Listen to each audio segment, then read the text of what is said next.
Last night, the offense carried over from the Athletics' recent road swing. The A's lineup pounced early and often, hammering out 11 runs on 10 hits, and were powered mostly by the long ball as they continued their dominance over the Astros. Today, Scott Kazmir will get the ball. The 30-year-old left-hander has looked great so far in the green and gold. Kazmir will look to go 3-0 for the first time in his career as he faces the Astros in Game 2 of the series. A's, Astros, next.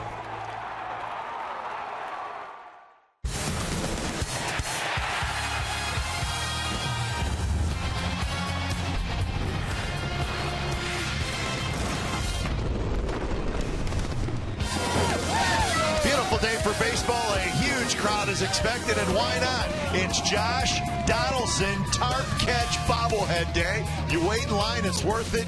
And what's better than getting it? And then, if you get really lucky, Donaldson signs it himself. How about that? So, a big day at the ballpark. A's trying to make it 2 in a row over the Astros. Game 2 of the series, you'll see it right here on Comcast Sportsnet, California.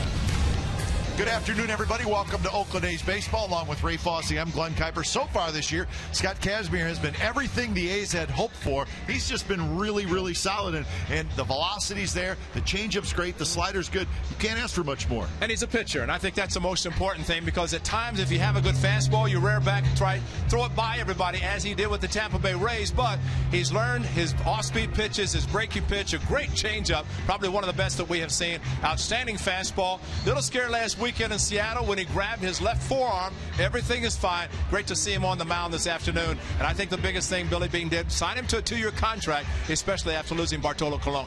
A lot of talk last night about the night for Josh Reddick, and it was a good night. He had 3 hits, but let's not forget about Yoenis Cespedes. That swing looks like it's starting to come around, right? A lot of hard work. Chili Davis, the A's hitting coach, and his interpreter, Ariel Prieto, working very hard. We saw it last night.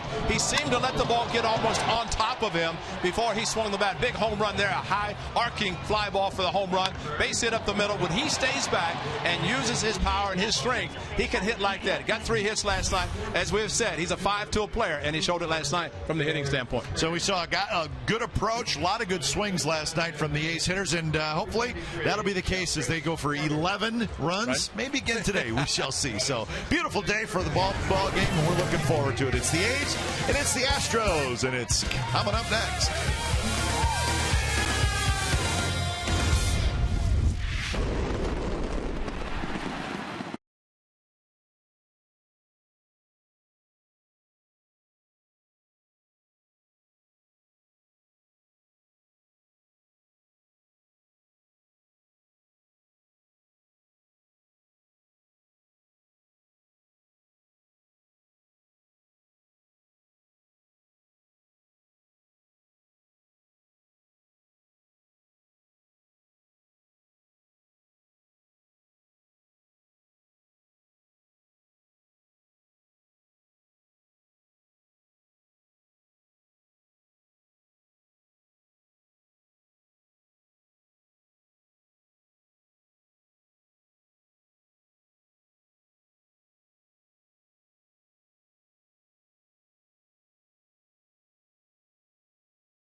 Back at the ballpark, there is the giveaway today, and it is a good one, folks. The Josh Donaldson tarp catch bobblehead. So, very popular item today.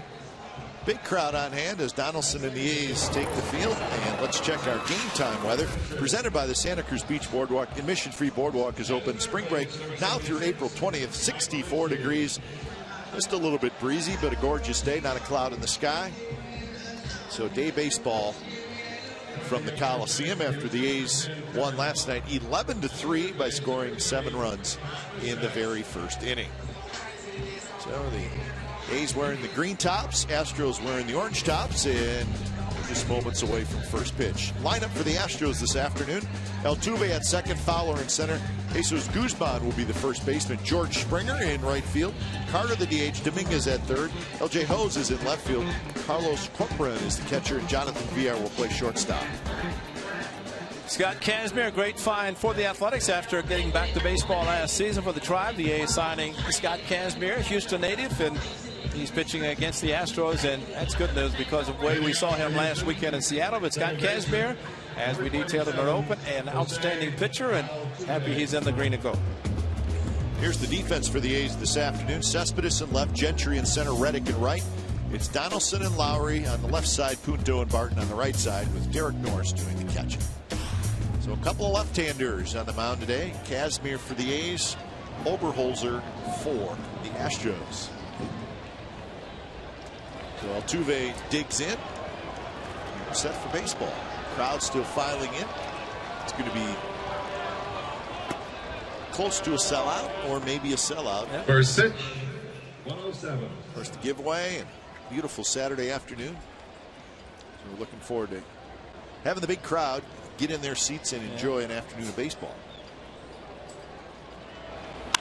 Altuve rips one foul, 1-1 the count. And I'm sure the way the A's are playing, the crowd, if they did not have tickets and they're seeing the beautiful sunny day today and thinking about coming out and watching A's baseball, I would think this place would be close to being sold out by the time the day is over, and A's would be trying to win their second in a row. 2-1 to Jose Altuve. Altuve, a couple of hits last night. Scored a run. Overall hitting .284 with 6 RBIs. Bounces that one to the right side. Punto scoops it up, and that's out number 1. Time now for the Nissan keys to the game for Kazmir. He's never been 3-0. You'd think as good as he is that would not be a problem, but today he'll try to get to that mark. And for the A's, the long ball stroke is working. And you remember, as long as Bob Melvin has been here, when the home runs are plentiful, they kind of shut down the running game, kind of go with what is working the best for them. Right now it's the long ball, 4 last night, but they still have the speed, especially with Gentry playing in center field this afternoon. Coco Crisp the afternoon off. First pitch to the switch hitter Dexter Fowler is a strike. 212 with a homer and 3 RBIs for Fowler. He had a good night last night. Couple of hits, scored a run, knocked in a run, and had a walk. Coco Crisp not in the lineup today. I guess the issue, Ray, is when Coco bats right-handed, I guess the wrist, he still feels a little bit in that wrist area.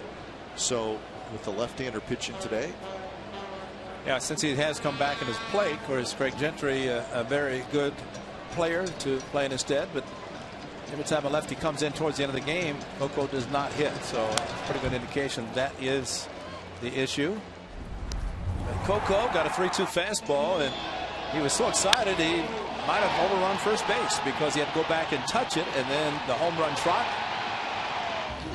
So Coco, his second. The other was his first ever walk-off home run. And the 1-2 pitch missed somewhere, and I'm not exactly sure where, but Mike Winters thought it was a ball. Remember the opening game of the series, the tight strike zone that Mike Winters had? Sonny Gray on the mound in the first couple of innings. It's just for both pitchers, Masterson and him. Donaldson to his left, juggles and then throws late.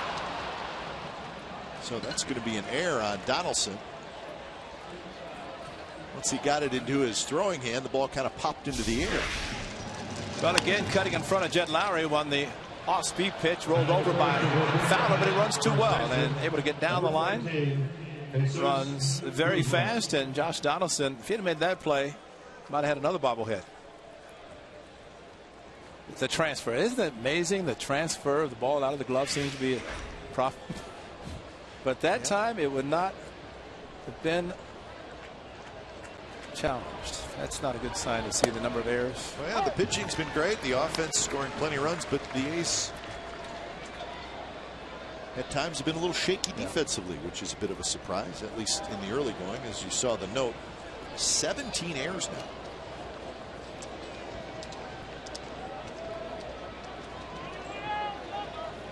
Jesus Guzman shoots one foul. Guzman playing first base today. He's in kind of a platoon situation.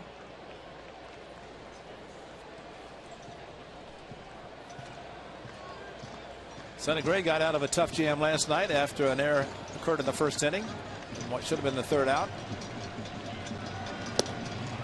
0-2 pitch, and Guzman swings and misses, and that's the first strikeout for Kazmir. That's about as easy as a fastball you'll see come out of a pitcher's hand, and because he throws such a great changeup and a good curveball, and when he throws the fastball, although not the 96, 97 he had originally, but 92, very deceptive, and Guzman found out as he got the fastball and swung through it. So 2 outs, and here's the youngster George Springer.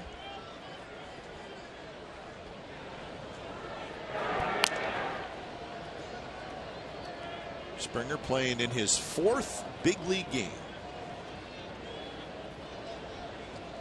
Pitch selection breakdown for Kazmir. Uses them all. Yes, he does. And that's, like we said in our open, he has become a pitcher. And that's what you want to see, someone instead of just relying on a fastball.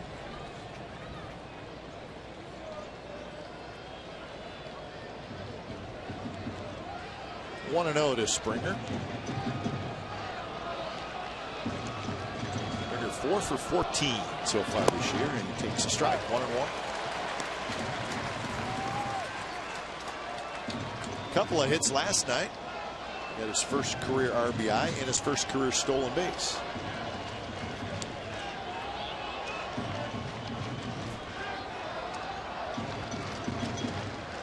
Runner goes, and a pitch is fouled, and Dexter Fowler probably could have stole that without even sliding. He had a huge jump off Scott Kazmir. Well, that's something the young man at the plate has to learn. When you see that kind of a jump, and to be honest, I thought Scott Kazmir, who has the type of delivery that he could throw to first or to the plate with the front leg coming straight up. When a runner has that kind of a jump as a hitter, you take it. Even though it had been 2 strikes, still you'd rather hit with the runner in scoring position. 1-2 pitch, strike 3 called on the outside corner, and that's how the inning ends. Back-to-back strikeouts for Kazmir. Bottom of the first coming up.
their starting lineup. Craig Gentry will lead things off. He'll be in center field. Lowry at short. Donaldson at third. And Cespedes in left. Derek Norris sits in the 5th spot. Callaspo's hot. He'll DH. And then Reddick, Punto, and Martin down on the bottom.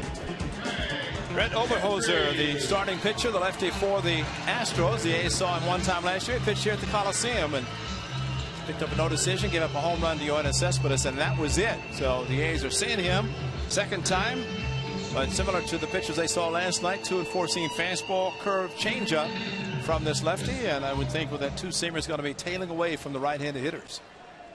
We were impressed with him when he pitched against the A's last year. He's won the game 2-1. So Brett Oberholzer kicks in. The first pitch to Gentry is line to left, and that's a base hit. No sense in waiting around, says Craig Gentry. So one pitch, and the A's had a leadoff single here in the first. Well, I think that's a misconception of the leadoff hitter. When you think about, well, he's going to be taking pitches, but instead Craig Gentry saying the first one, and I think the philosophy of Chili Davis, the A's hitting coach, see ball, you like it, you swing at it if it's a strike, and that's the way the A's have done it. 10 walks last night, 5 scored, but they also hit 4 home runs and pounded out a whole bunch of hits. Here's Lowry.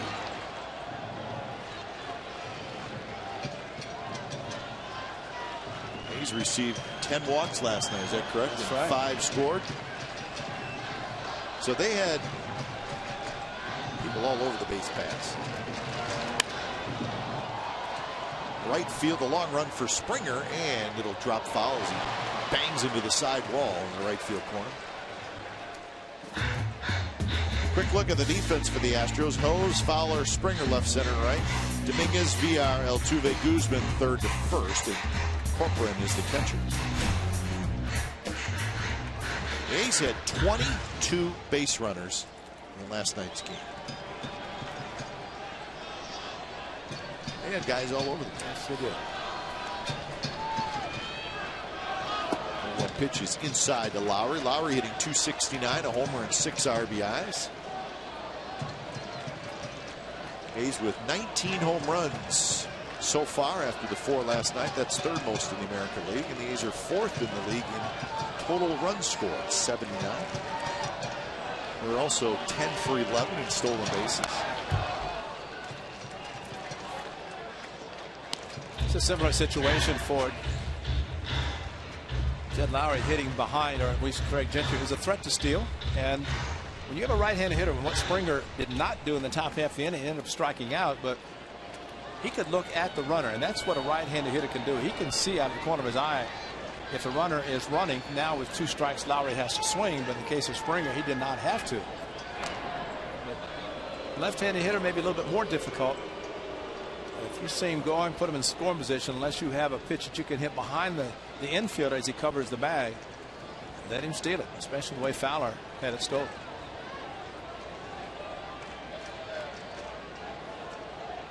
Gentry with a good lead at first, not running, and the pitch is inside. Well, Gentry, I mean, he's a legitimate stolen base threat. Last year, he stole 24 bases in 106 games.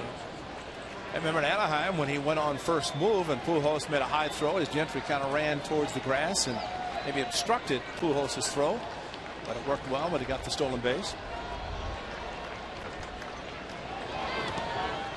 Blocked by Corcoran, and now it's a full count with Donaldson in the on-deck circle.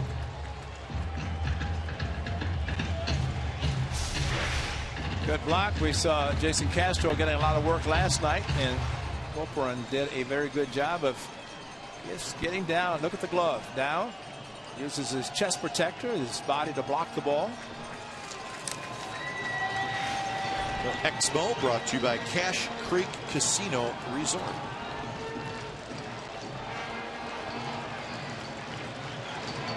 And Lowry reaches for it, pokes it to right field. Springer is under it, and he's got it for out number 1. So that'll bring up Josh Donaldson, and batting third baseman, number 20, Josh Donaldson.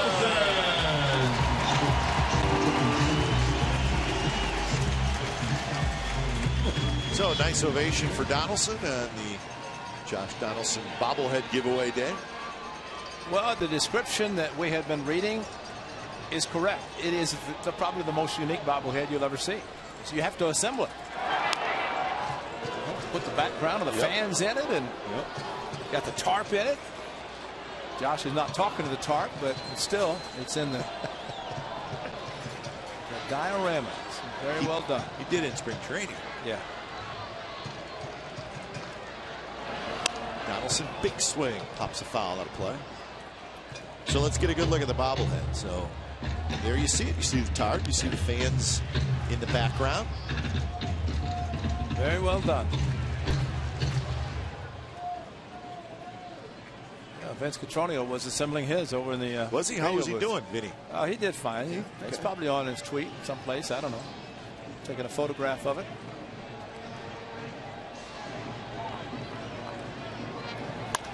This one's popped up right side of the diamond into foul territory now is Gooseman, and he's got it.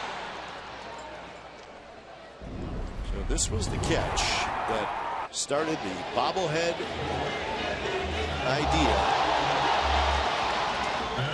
Now look at it again. Now you see kind of the rail maybe prevented his glove from going down with him as he banged it against the rail, but you will not see a catch like that, especially the ground that he had to cover to get to the ball and then jump over the tarp and showed the glove that he made this spectacular play. He's not thinking anything about a bobblehead right now. He's thinking about, how did I miss that pitch? He's hacked off.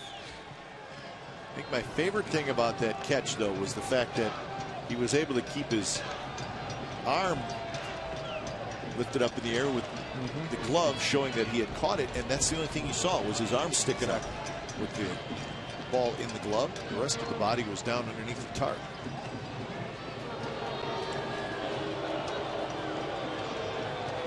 Cespedes steps in, hitting .246, 4 homers, 13 RBIs. Homer and 3 RBIs last night.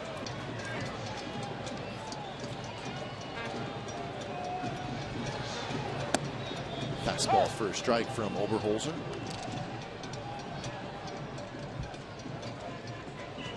Mike Winters, the crew chief, is calling balls and strikes.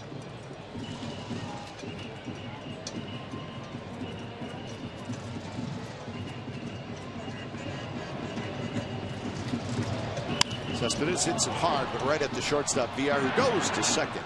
Side retired. So the A's get a leadoff single, but nothing else. And we're scoreless after 1 from the Coliseum. Good afternoon.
For today, September 21st of last year. That's Scott Casbier, and he was facing the Astros. He was pretty good. It's the first of 2 10 consecutive strikeout games to end the season. 7 innings, no runs, 10 strikeouts that night in Cleveland for the Tribe. So Scott Kazmir finishing strong, and his 10-win season last year got him a nice big contract with the A's. Born in Houston, Texas, still lives just outside of Houston in Cypress, Texas. So pitching against his hometown team. That's a great way to go into free agency, to finish strongly like that. And again, a lot of credit to Kazmir for coming back at independent baseball the way he did. Quite a story. Chris Carter is hit by a pitch. That one ran inside, and Carter just could not get out of the way. Hitters have a tendency to back up when they see a pitch coming inside, and of course Carter started and then got it in his left, looks like the left hamstring area, thigh. Didn't go between his legs like Clemens last night to Lowry. So here's Matt Dominguez. Dominguez shoots one to the right side, foul. Astros come in with a 5-12 record. They've lost 5 in a row, and they're 2-5 on the road so far. They will head to Seattle after this series here in Oakland. They'll play the Mariners on Monday, Tuesday, and Wednesday, and then they'll head home and get ready for the Athletics. A's and Astros will play a 4-game series at Minute Maid Park next Thursday through Sunday.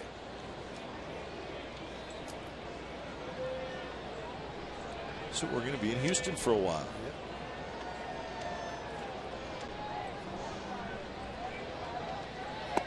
Good changeup, Dominguez. He swung like the pitch was off speed, which is a good thing if you're the pitcher. Yeah, because please throw me a fastball. Don't let me swing on a changeup like I just did. But again, after a changeup like that and come back with a fastball that probably is around 92, 93 at the max, seems much faster. Short lead by Carter. Pitch to Dominguez is grounded. Could be 2. And it is 2. 6-4-3 double play. 2 outs. So Lowry starts the double play. Well, this was the action last night. This was in the first inning with a runner at first, 2 outs, and 7 runs in. Lowry bunted. Lowry thought it was okay. The Astros did not, and they threw 2 pitches inside. They did not hit him. They were clearly trying to hit him. And then after he made out, Bo Porter got involved. We talked about it during the game, and we talked about it a little bit last night on the 18th. Of course, there's always 2 ways to look at it. A lot of gray area, I'm sure. Lowry's point in the paper this morning, and it's a legitimate point. He said, well, if you're allowed to play the shift on me, I don't care what inning it is, but in this case, the first, you play the shift on me, why can't I try to beat it with a bunt? With legitimate point. Right, and there's literally no definition in any rule book. It's a courtesy as far as when it looks like you might be showing up a team, but it's the first inning. And really, the Astros, one swing away, making it a 2-run game. They had the bases loaded. Sure. And they hit a grand slam. It's a 2-run game. And even though the A's ended up adding on, but no, I think you just have to realize that in a game of baseball, there's no clock, it's outs, and anything can happen. I mean, after all, you see 8 walks in a half inning between the Blue Jays and the Twins. That means anything can happen. Strike 3 called, so Kazmir gets a double play and then a strikeout. And the Astros do not score. We're headed to the bottom of the second. It'll be Norris, Callaspo, and Reddick.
Fans in Journey are teaming up for a fireworks show Saturday, May the 10th, when the A's take on Bryce Harper and the Washington Nationals, 6:05 p.m. Members of Journey will perform the national anthem before the game, and the music of Journey will be featured during the post-game fireworks show presented by Xfinity. Fans can enjoy the fireworks from the outfield grass, but remember, field capacity is limited. For tickets and information, go to athletics.com/Journey.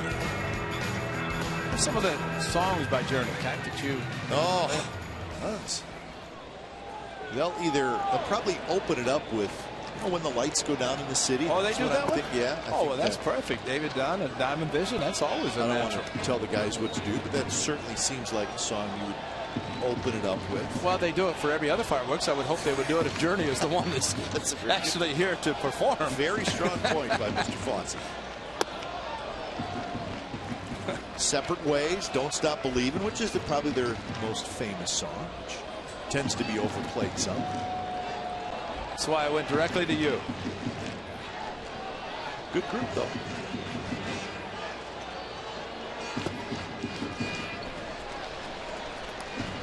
Lead singer Steve Perry, Bay Area guy, still lives. In the Bay Area. Well, he'll probably come up at the booth before he performs, right? I hope he does, but he doesn't perform anymore with them, so that's a little bit of an issue. And a leadoff walk to Norris. So he's not with them, you're saying? No, a little falling out with the band. Kind of like the Beatles? Yeah. To me, it's just Journey without Steve Perry. It's just not, I don't know. It's just not right to me. All right. Of course, as you know, Steve Perry did go out on his own and had some hits as a solo artist. Oh, Sherry. I don't know if you remember that one. Oh, Sherry. Okay. What era? Early 80s.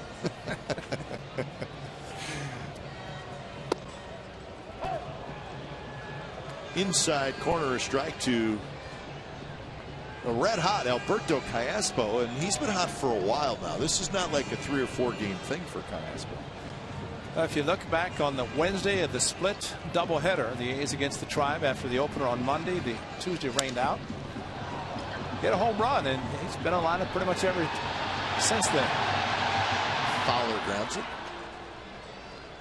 3-run home run last night for Callaspo. It was 2-0 when he came up, and this shot made it 5-0.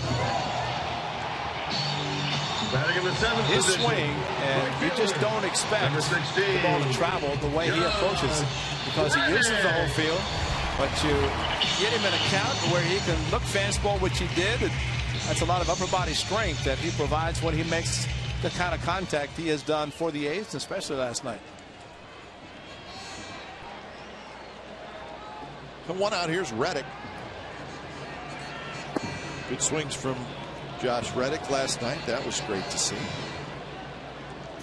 That line, not great to see for your Jared Kozak. 3 hits, 4 walks. Everybody scored, and he got 1 out. That actually looked pretty good. He walked Coco, and then a fielder's choice, and then didn't get another out. And it was not a... Yeah, the ump was squeezing him a little bit. He just really had no idea where his pitches were going. That is was a nice catch. That gentleman down in the field boxes, third base line, reached up with his glove in hand. You see that average for Josh Reddick? Getting there. 156. He was 093 before last night's game, so that's what 3 hits will do for you early in the season. Shoots that one foul. This is the Reddick home run last night. Put on the 7th grade haircut, and you can do that on a 3-1 fastball. Contact, he knew it.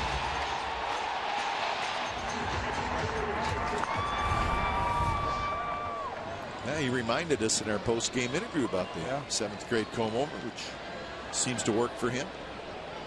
Well, he had his helmet and cap off in the dugout, and it looks like he was a 7th grader. It really does look like his 7th grade comb over. Hose goes back. Now he comes in left field. He's got it.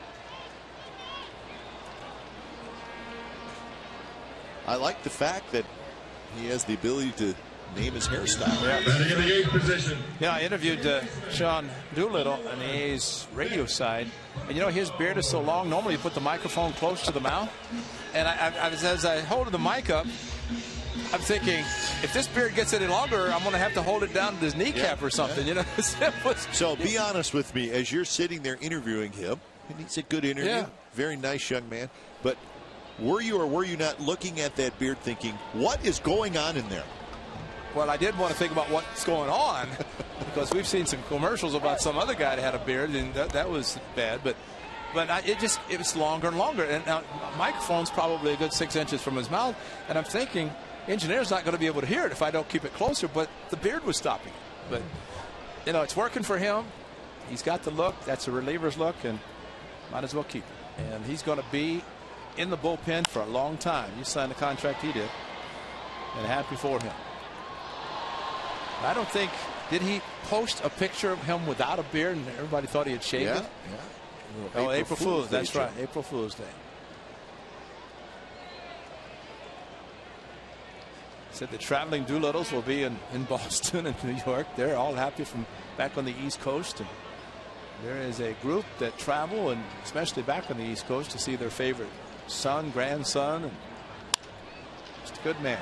Tapped in the hole. VR throws on the run, and that's a nice play. Nick Punto with a head-first slide comes up short, and VR makes a nice play. So the A's get a leadoff walk. They do not score. 3rd inning coming up.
Fans, follow every A's game with MLB.com at bat on your favorite mobile device or tablet. Get live look-ins, instant replay, scores, stats, audio, free MLB.tv game of the day, and more. Download on the App Store or visit athletics.com today.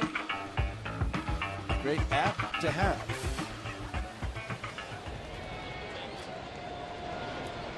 Top of the 3rd, and it's the catcher Carlos Corcoran leading off. Corcoran, a switch hitter. That play last night.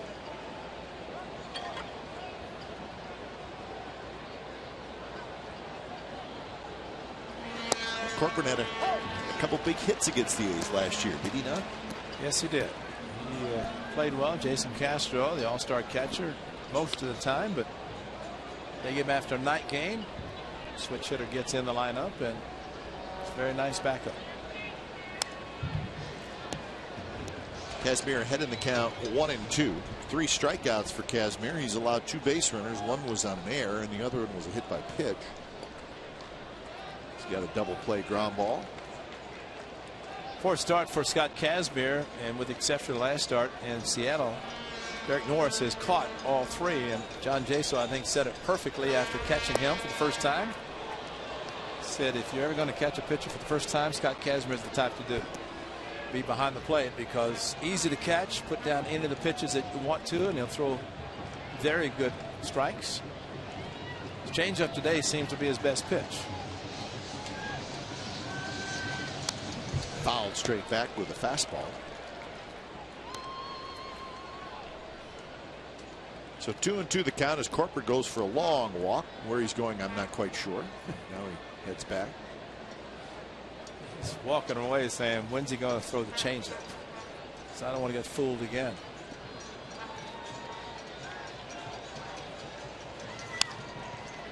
Donaldson gloves it, gets up, throws in time, and a nice play by Donaldson. Likes to go into that little slide. It helps him pop up quickly.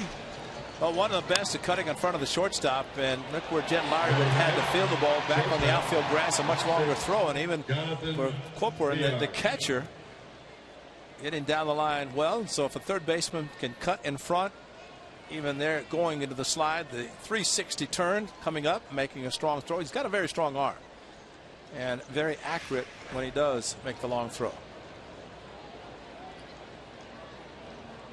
So one out. Here's Jonathan VR, the switch hitting shortstop.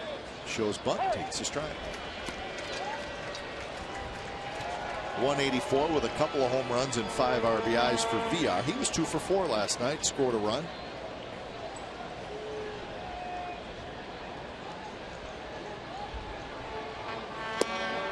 The Astros figure if VR could hit 250, he would be a plus because he's a very good defensive shortstop. He had just seen back-to-back changeups. Would he do it again? Would he see another one? And he sees a fastball, hits it pretty well to center. Gentry back, still going back. He's at the wall, and it's gone.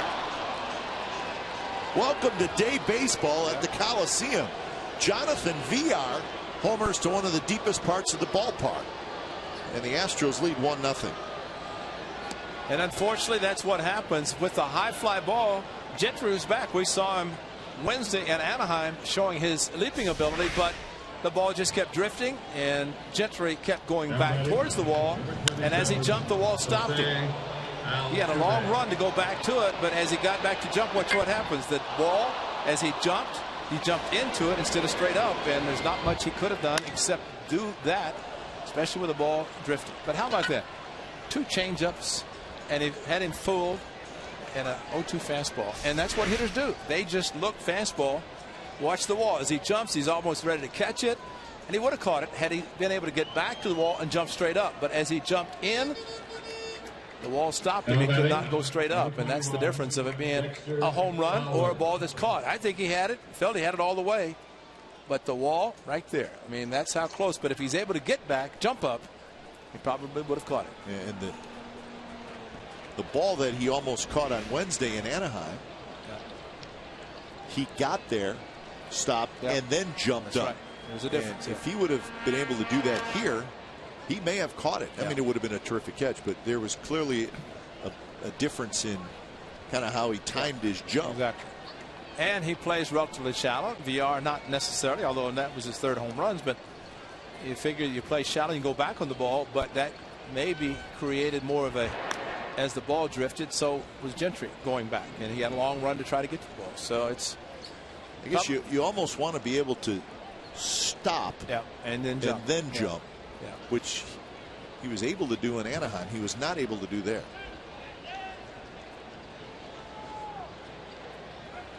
Fowler takes outside. I remember coming into the series, the number of home runs the Astros had hit.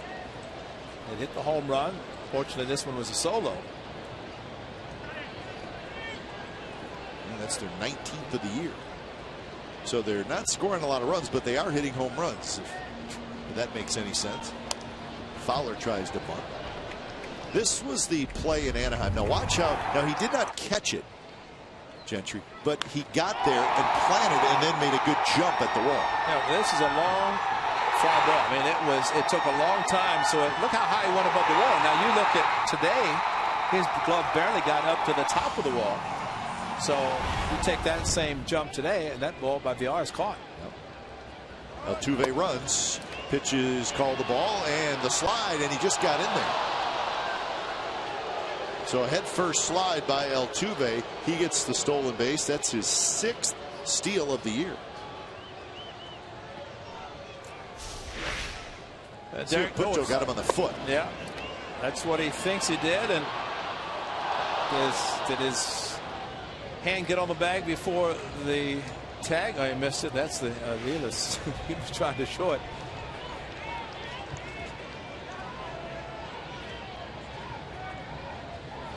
Fowler taps one solely foul. So remember what we just showed you on Gentry. Now watch how he doesn't set here to jump up. Yeah, and that's tough to do. I mean, there's a timing thing involved. His in Anaheim, because he got to the wall, his elbow was up higher than the wall. And it's about the same height of the wall here as in Anaheim. He can jump, great speed, and I just think more than anything the fact that VR not known to hit a lot, and Gentry does a good job playing shallow, robbing a lot of hits in front of him. I think you said it right too. The trajectory of the ball helped Gentry in Anaheim as well get back there because it was very high. 2-2 pitch to Fowler, swing and a miss. So Dexter Fowler strikes out, and that's 4 strikeouts now for Kazmir. A good swing and miss and a challenging fastball, and you have to wonder the 0-2 to VR as opposed to this one that was 2-2. The location, because again, hitters, I just don't think hitters ever believe they're going to see multiple off-speed pitches, especially the changeup. And Kazmir has a good enough one. And Altuve beats it. And again, you could see that the A's are going to have a tough time getting Altuve, so he's got back-to-back steals here in the 3rd inning. No, that's one that has such a great jump, and I said don't throw in. The only chance you have as a catcher, you're not going to throw him out. The only possibility is throw the ball in the outfield and you get a cheap run. So 1-0 to Jesus Guzman. Altuve now at 3rd. 2-0. So 7 steals now for Altuve. 7 for 7.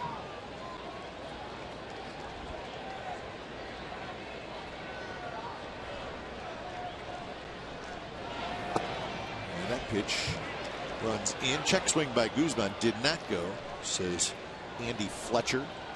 Yeah, it looked like Mike Winters, the home plate umpire, put his right hand up, indicating a strike.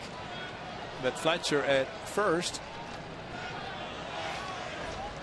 And if he had called a strike, the home plate umpire would have had precedence over the appeal. That one's hit toward right center. Reddick over, and Reddick calls off Gentry.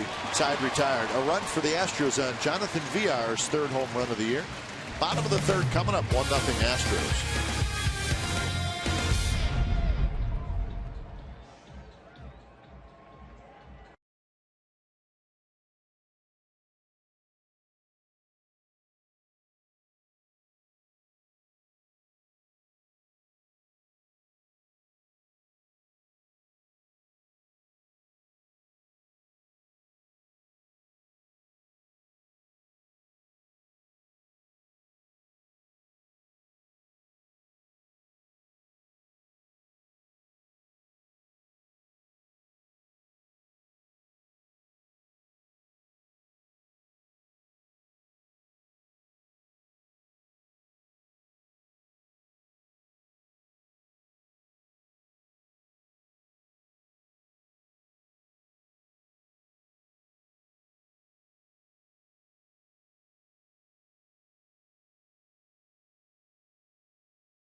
last year, A's versus Astros, where the A's won the season series 15-4. And look at some of the individual numbers by A's hitters. Coco Crisp hit 4 home runs, had 8 doubles. Cespedes with a couple of home runs. Lowry had 12 RBIs. Lowry just very tough on his old team. The A's won 15 of the 19 games played. Texas Rangers went 17-2 against the Astros last year.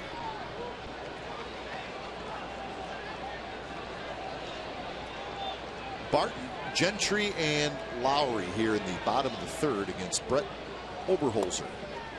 Oberholzer, another one of those young players that was traded for an established veteran a couple years ago. That was Michael Bourne. Michael Bourne went to Atlanta in July at the trade deadline in 2011, and one of the guys the Astros got back was Oberholzer.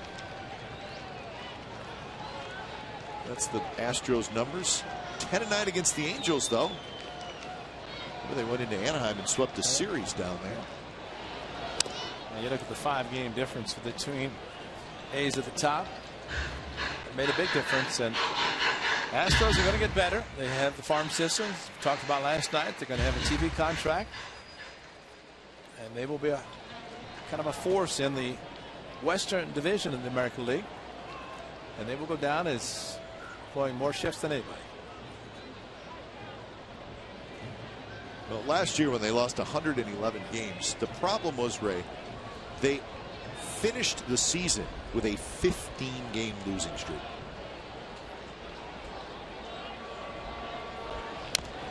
So not a great way to go into the offseason. No, that's no. But they still have an opportunity to draft well, and if they do, they could build a very good team with farm system. There's only one consolation about being bad. You get top draft choices.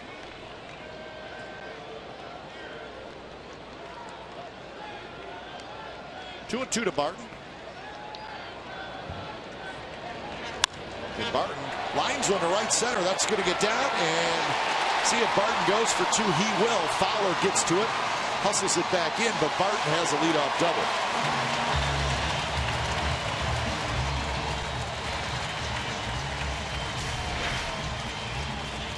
Fastball down and in, and Derek Barton, they were using the shift and fouled off the tough one to get the same 2-2. And nice swing by Derek Barton, who, like Josh Reddick, had been struggling swinging the bat, and both in the lineup today against the left-handed pitcher. And that's a very nice swing by Derek Barton to get it started.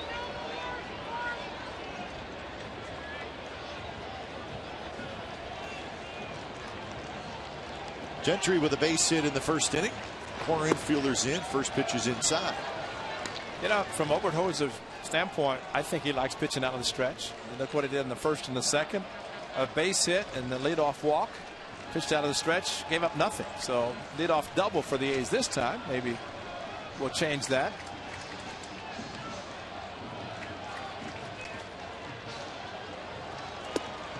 Inside corner strike. So Gentry now 6 hits and 15 at bats to start this season. When the shortstop and a catcher go out to visit with a pitcher, it's usually about signs with the runner at second base. And I don't know that VR saw something, but we saw it last night with VR coming in and signs maybe being changed by the pitcher and the catcher. All that should be predetermined before the game begins. You get a runner at second base, everything does change. Maybe just a confirmation for VR to know what the signs are.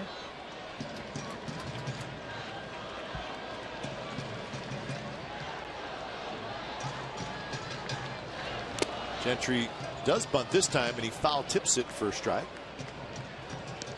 So now the count 1-2.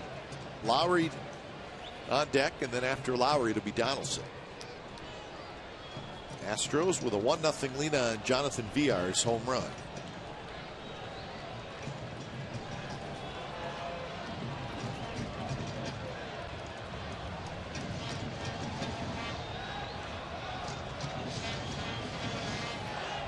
Outfield very shallow for Gentry. checks his swing, and now it's 2-2. Oberholzer does not have a strikeout yet.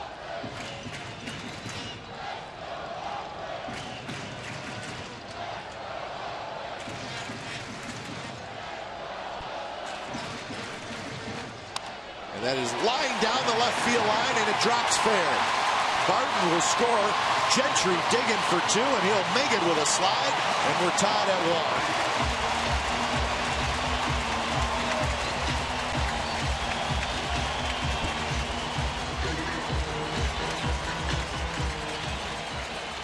Now batting shortstop, number 8, Jed Lowry. Well, he thought about bunting, but then gets the base hit, actually the double. But we have talked about his speed. Derek Barton was going to score easily with the ball down the line. The question, could the outfielder Hose cut it off quickly enough, but definitely not with the speed of this young man. Boy, is it fun to watch him run. Derek Barton scoring easily. So Barton, a double off the left-hander, and Craig Gentry gets his second hit, and just watch this. Watch him turn the bat. You know, I think both Barton and Gentry sliding to stop themselves. You have to go into slide, otherwise you just keep motoring. And yeah, the wheels that Gentry does, man, is that fun to watch. So Barton, good start in the 9-hole, and Gentry at the top brings him in. So here's Lowry. A's have tied it and nobody out. Back-to-back doubles here in the third.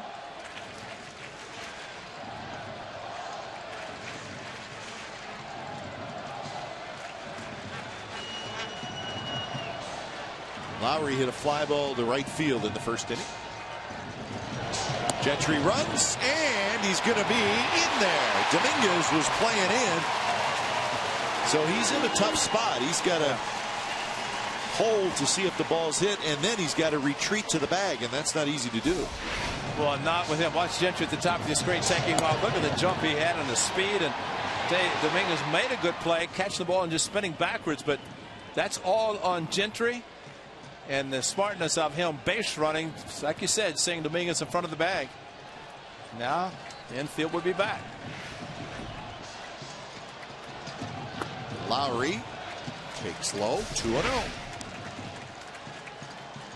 The slide by Gentry getting a hand in. See the fingers, how they're up, so he hit the bag with the palm of his hand. Unlike some runners who hit their fingers at their thumbs and ended up on the disabled list because of surgery. Smart base running. Sweet. And a miss. And you know what you're seeing more of now, Ray, because of the instant replay, is fielders holding the tag through the slide. That's right.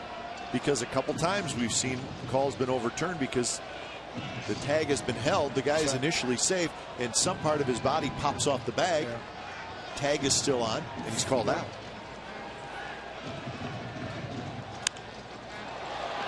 Center field, shallow. Fowler comes in. Gentry's tagging, and here comes Gentry, but he's going to bluff and go back. And Corcoran has to wrestle with the throw in. He's able to keep it in front of him, and that ball just not quite deep enough. So Gentry, with 2 outs, or with 1 out, he may be trying to go, but with nobody out, he stays. I don't know if we have a shot of it, but as Gentry came down the line, he went back to the bag and deferred to Mike Gallego, the A's third base coach. And the reason is that Gags knows the outfielder's strengths or lack of strength, and especially with nobody out. But Gentry looked to him. Gags gave him the word what to do, and he told him to go down the line, fake it, because now the infield will come in. But I would venture to say that if the same play occurs, he would tell him to go. Take the chance of it being a perfect throw, but nobody out, this being the first out. You have to give Josh Donaldson an opportunity, especially with the infield in, to drive him in. First pitch to Donaldson, swings and misses, 0-1. Gentry back, and he's at the starting blocks, but it was a great fake coming down the line. Again, after Mike Gallego said, just give me a fake. Donaldson popped out in foul territory, first baseman in the first inning, and now he's behind in the count, 0-2.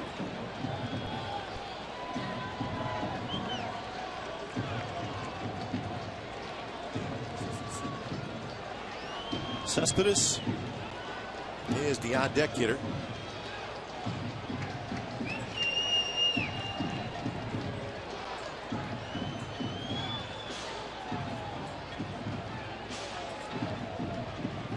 To pitch, and Donaldson went around on a pitch that was way out of the strike zone. And that's the first strikeout for Oberholzer, and it came at a good time for him. Well, they went up the ladder. They wanted to go inside. Ended up going upstairs.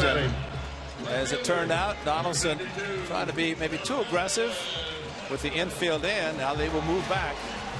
So back to back.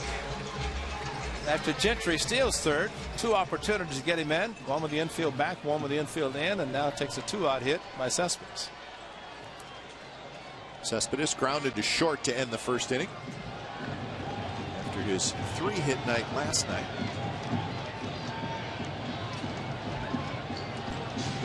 Oberholzer from the stretch, and the first pitch is way outside.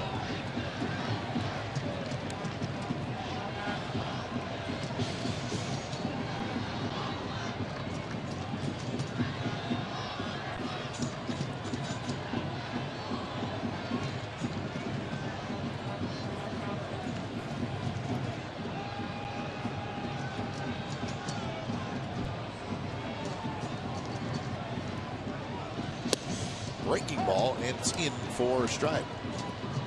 Cespedes among the early RBI leaders in the American League. 13. See Brandon Moss second with 50. Say Abreu, first year with the White Sox, doing well. Ramirez also. So the White Sox playing better baseball this year. You see how many RBIs Mike Stanton has? Yes. 26. 4 and 1 swing of the bat last night in a walk-off. So I'm not surprised. Man, Mike Stanton, the big star power hitter for the Marlins. 6 home runs, 26 RBI. Well, he went back to his original first name, Giancarlo. I guess that's when he started really. That's right. That's right. You're right. Sounds better too, Giancarlo. This confused everybody because initially he was Mike. He was Mike. You're right. We'll see him yes, we will. in Miami this year. Yeah, he will be seen. Jose Fernandez is the one that the pitchers, the hitters maybe don't want to see, but the pitchers will see. Giancarlo Stanton. He is strong. He makes every park look small. He's fun to watch. Yes. 3-1 to Cespedes.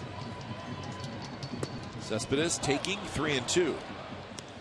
1-1 changeup from Oberholzer last year. Yoenis Cespedes.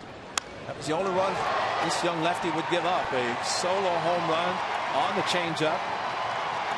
Lowry a little bit later would hit a solo off Josh Zeid, but it was Dan Straley. 7 innings of shutout baseball against the Astros in that game.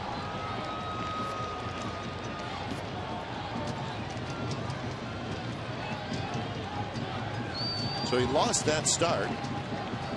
He hasn't won since. Look at the ERA though, 3.05, 0-7. Hit hard, foul. He's been 380 with an 0-3 this year. I mean, that's he's doing his job, and it's tough to play, and maybe that's why Altuve stole second, trying to steal third, trying to make something happen offensively, because the home run by VR, the only run. A's using back-to-back doubles to score their run, trying to take the lead with a 2-out hit.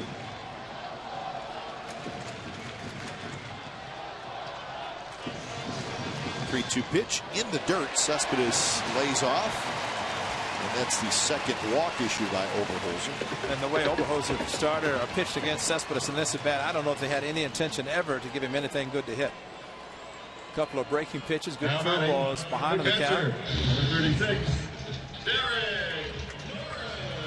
Oberholzer's last start is a perfect example of what we're talking about.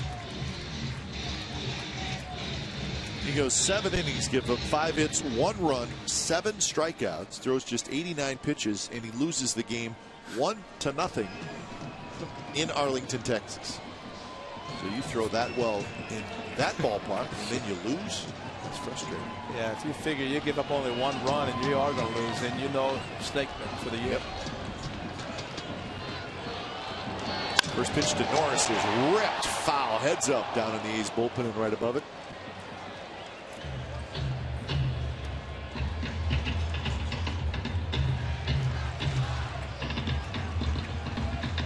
So Norris looked like he got what he was looking for, but he just lined it foul. Norris walked leading off the second inning, but the A's could not bring him around. In fact, he ended up stranded at first. And now he's behind in the count 0-2.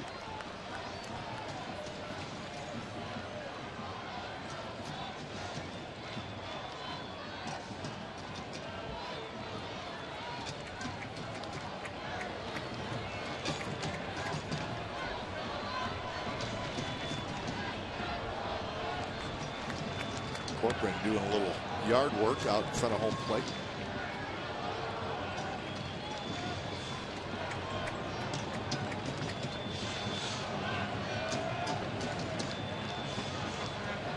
First and third, 2 outs, and the 0-2 pitch is hit to left field. Ho's going back. Warning track, turns around, reaches up, makes the catch. So Oberholzer gets out of it. 1 run for the Athletics, so we're headed to the 4th inning, tied at 1.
Tomorrow night, 6:30.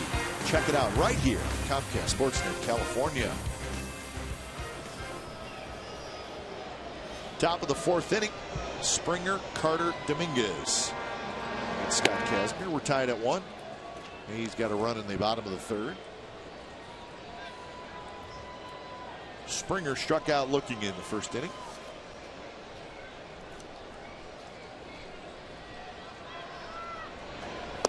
Takes a low.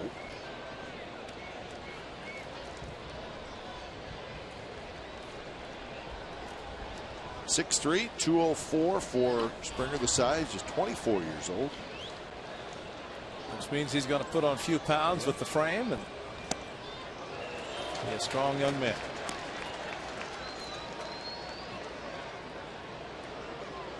Good numbers for Scott Kazmir, and gets a run after giving up a run, which is good to see the A's tied after the solo home run by VR.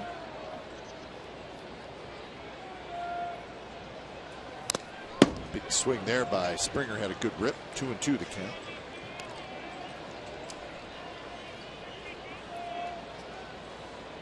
Saw Paul Clemens pitch last night for the Astros. We've seen him, and the other guy named Clemens was a teammate of Scott Kazmir's at Independent Baseball. Huh. That. Roger was trying to pitch some, but Scott said he learned a lot from Roger Clemens. Sugarland Skeeters. just off the plate inside, and again another tight strike zone, and Mike Winter's looking right at it. Kazmir and Norris, I think, both thought maybe it was strike 3, but didn't get the call. Springer belts one to center field. Gentry is there, and he's got it. So Springer hit that ball hard, but he's retired, and that's out number 1. And here's Chris Carter.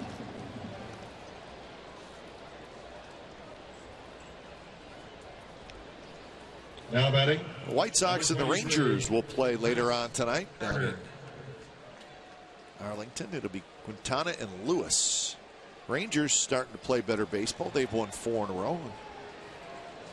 Big win last night. They beat the White Sox 12-0. This one sliced down the right field line, and it's fair. Reddick picks it up. He'll get it back in, but not before Chris Carter has a 1-out double.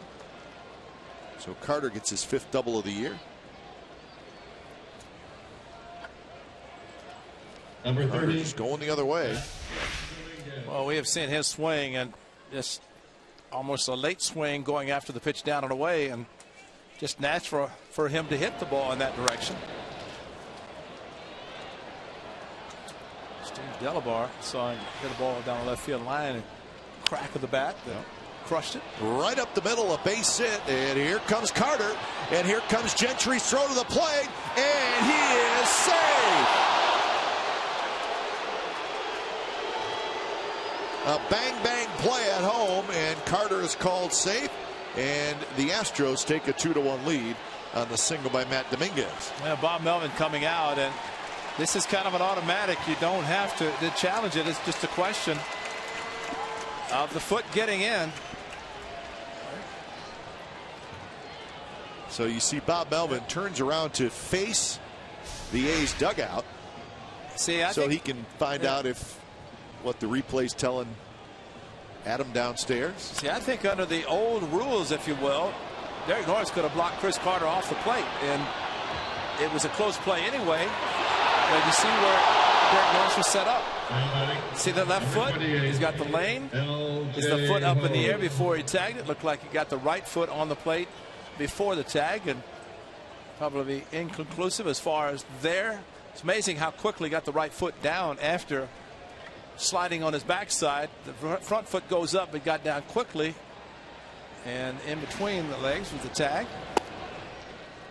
And you could also see on that replay, if you're thinking about the catchers blocking home plate, and you're right, Norris gave him a small area to slide. He was not blocking the plate,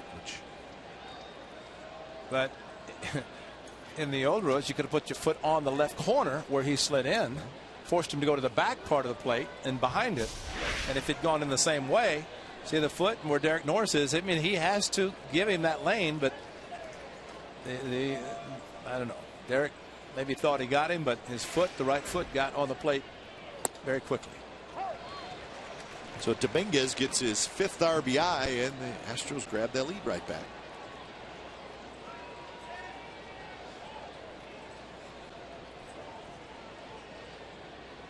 L.J. Hose struck out looking in the 2nd inning.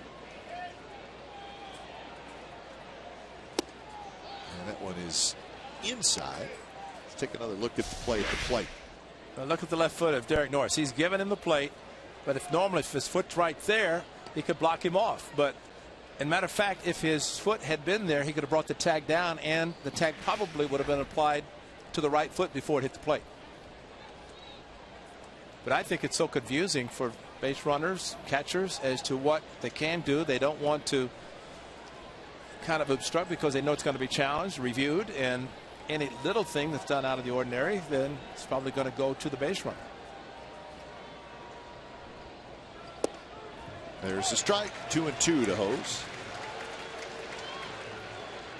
Yeah, a little confusion, and again a little bit of gray area there, and a very difficult. Quite frankly, it's almost an impossible call for the umpire, because he is watching whether the guy's safe or out. Right. How can you watch that and then try to determine is the catcher in an okay spot? I mean, that's asking a huge amount from an umpire. And I think that's why if you see a manager come out, I don't think it's, even though Bob Miller looked in, but it's my understanding that maybe home plate, because there's so many and maybe not 100% sure, that they review it based on the umpires wanting to review it. Yeah. See, look at the left foot. There's the key, because it gives him the lane. And by the time Derek Norris caught the ball and then applied the tag, Carter unbelievably got his right foot down before.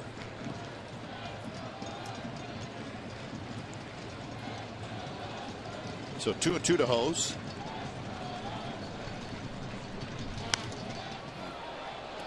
Chased a pitch that was up, and he hits it foul down the right field line.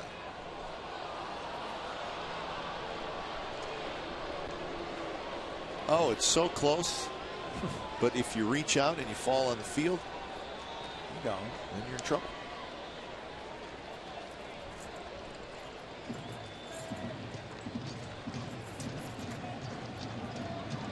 Another 2-2.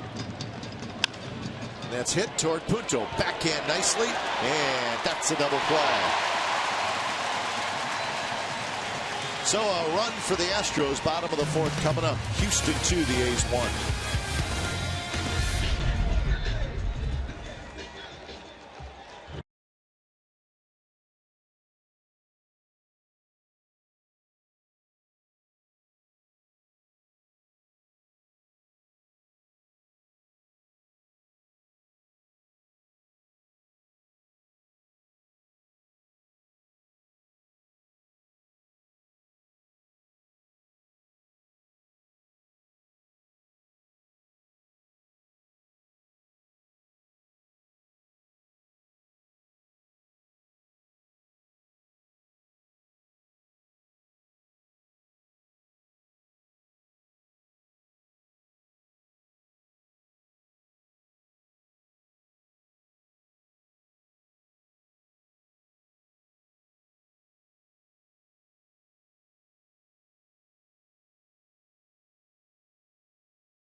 Salute to Service Sundays this season. At each Sunday home game, veterans, active duty, and first responder personnel can purchase tickets at a discounted price. They will receive a $7 off Plaza level tickets, $5 off Plaza reserve tickets to all 13 Sunday home games. Visit athletics.com/military for more information and tickets. And that young man, Sean Doolittle, of course, we talked about signing his extension, and he's extremely happy to be in supportive of all of that. The GovX. We'll talk about that as well. But Sean Doolittle, all his off-field community interest and the things he's doing, he said, I'm happy because I'm going to be here a long time. I can continue to do what he's been doing, and I think the fans and everybody very happy. Fowler's under it, waiting for it to come down, and he's got it. Kai Esper's retired. Well, a special moment today, a special ceremonial first pitch.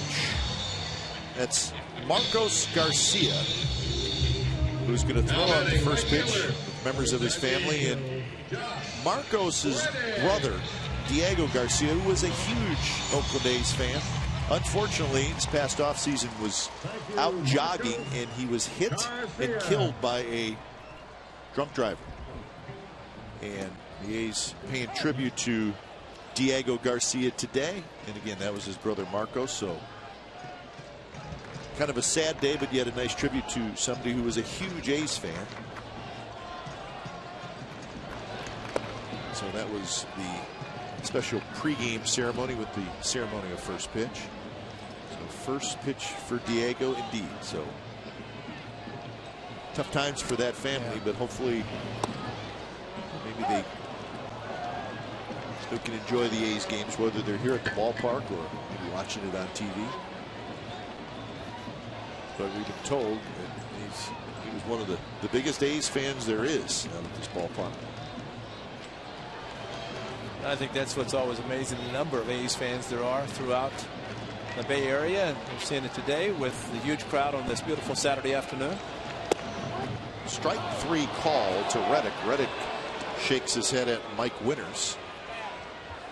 Still barking at him a little bit. So 2 outs here in the bottom of the 4th inning. A big sweeping curveball, and Now batting, second baseman. now that's a big one, and it crosses a lot.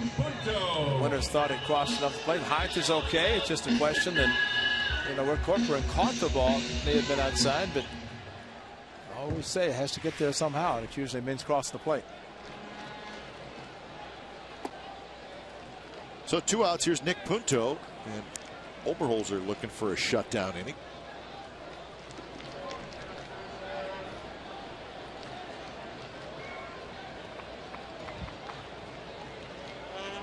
Punto had a base hit taken away from him by the shortstop Jonathan Villar in the 2nd inning. Villar went in the hole, made a nice play, long throw to get Punto, who went into a head-first slide into first base.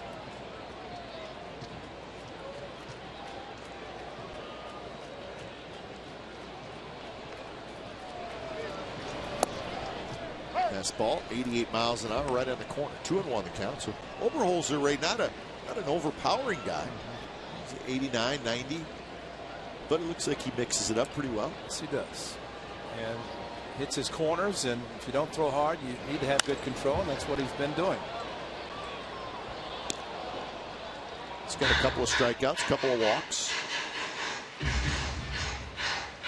And he may not know what to do with 2 runs on the board. That's true. One with a home run and one with a single.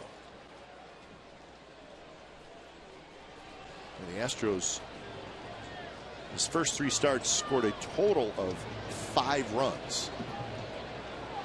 I take that back. 4 runs in his first 3 starts.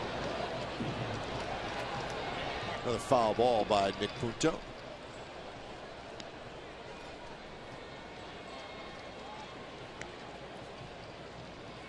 Look at gold jersey, the kind my partner used to wear here. That's right.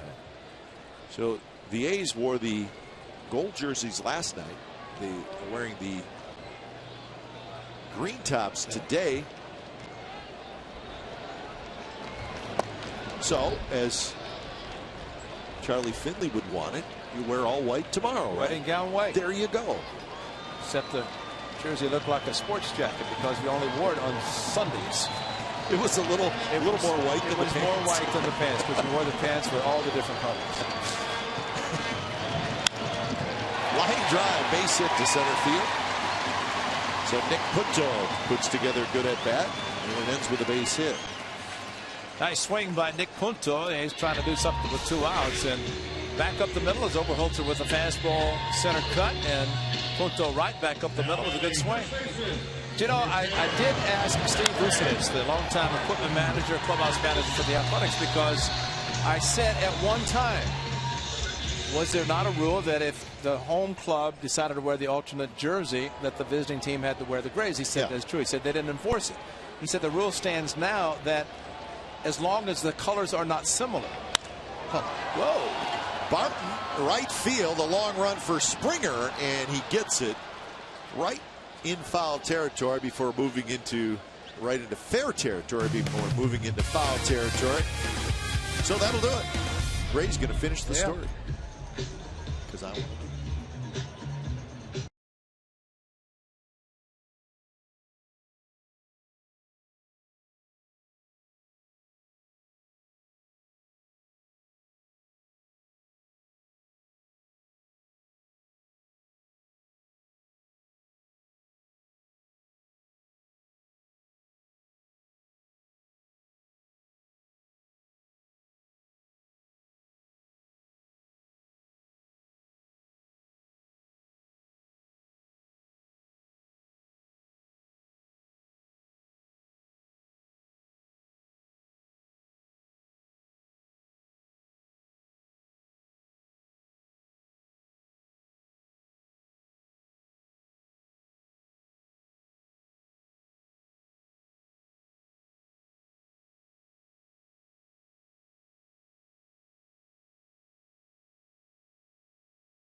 photo, name and hometown for a chance to be shown in an upcoming game broadcast. So it's brought to you by AT&T.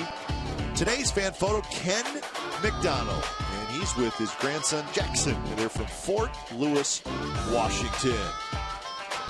Jackson's looking good. All right. First pitch swinging, Carlos Corcoran. Donaldson takes care of Corcoran, and that's out number 1. Steve Vucinich said that in the case of the Astros, who have this orange jersey, and I think he brought up a good point. He said the important thing is that the two alternate jerseys not look similar in color. Sure. So you have the difference in the case of blacks, blues, and I think the point you brought up in Minnesota, the A's wore green, the Twins wore blue, which are somewhat similar. Pretty close. Because you don't want to look out on the field and say, wait a minute, who am I going to throw to? But I think he brought up a good point that, let's say in today's game, if Scott Kazmir had decided to wear the alternate gold, so you have gold and orange, you know, pretty close, pretty close. So, and blue and green was close in Minnesota, because I noticed it. I was like, well, that seems a little strange. Yeah, and that was the point that brought up. And of course, the alternate jersey is something that the merchandising division of MLB, they want the clubs to have them because it generates, people buy the jerseys and they want the different jerseys to be worn. And but the alternates are good, but I think from the equipment manager standpoint, if you could go road grays, home whites, simplify it, because the Yankees, that's all they do. Left center, and nobody's going to get this one, and it bangs off the wall, and it's that guy again, Jonathan VR, this time with a 1-out double.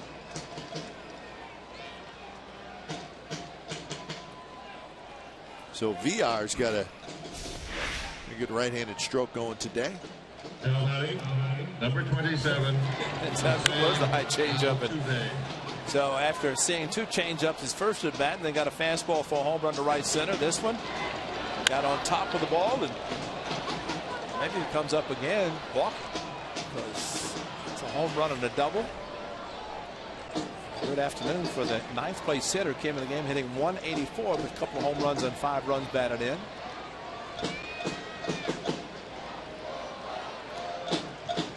So top of the order, Jose Altuve. So what Vus is saying is, yeah, it's a rule, but it's not really enforced. Right, exactly. Because you'd have to, especially at the original time when the alternate jerseys came in, and I do remember that if, say, the home club said we're wearing our alternate, then the visiting team had to wear whatever their road uniform was. In most cases, some gray type of uniform. You look at the Astros; they're wearing the orange, but they have the gray. The pants are gray. Yeah, I mean, unless I guess you're the Yankees, I think everybody probably has an alternate uniform. Some have a couple.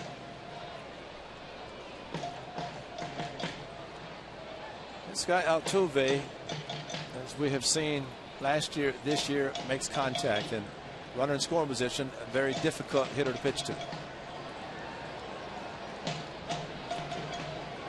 Runner goes. Throw is held onto by Norris. And are they calling some type of interference? Looks like they're sending VR back to second base. And Mike Winters is pointing to himself to tell Bo Porter that I interfered with him. That's a good call, because as he got ready to throw, he stopped. And if the umpire, who's on his left shoulder, watches it comes up, and that's what happened. Watch, see how where Mike Winters is set up on the left shoulder of Norris as he comes up. I guess there was some sort of interference that he felt it made contact. It's called a strike on top of it. Did Norris's foot get tangled just a little bit with Mike Winters? That's the only thing I Yeah, because I didn't see it up or anything with throwing, so there must have been something in the foot. So basically, VR gets sent back to second base. Yep. And a strike on Altuve, who was taken to let his runner steal. May try it again. He's got a huge lead. Punto on the pickoff, and they almost got it. Well executed pickoff. Punto stuck that hand out, and that's the signal for Kazmir to spin around and throw to second. On a big lead, and that's how quickly. And you'll see sometimes, especially with the runner diving back in head first, to put the knee down. The infielder put the knee down to block him off, because you don't have to worry about spikes. with a hand. Quick tag by Punto. Just got the fingertips on the bag. So you can block a base, Yep. but you cannot block home Isn't that plate. amazing? But you see with, and again, if you know the tendencies of a runner, if he comes back in spikes first, you're not going to put your knee down there. Right. But if his hands first, you can put your knee down in front of the bag, and what's he going to hit? You're going to block him, and it happens so quickly that you're just going to be out. The next time he may turn the spikes and change everything.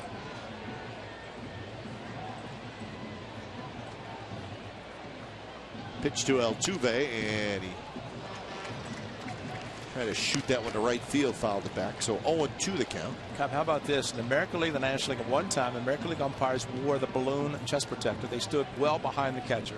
The National League had the inside chest protector, and they're set up like all the umpires are now. You go into the World Series, and you never are behind the plate, except when you have a National League umpire, and all of a sudden he's on your shoulder as you get up ready to throw. You can't do anything about it. But there is usually interference, but it's nice that Mike Winters was very quick to point that out and call him back.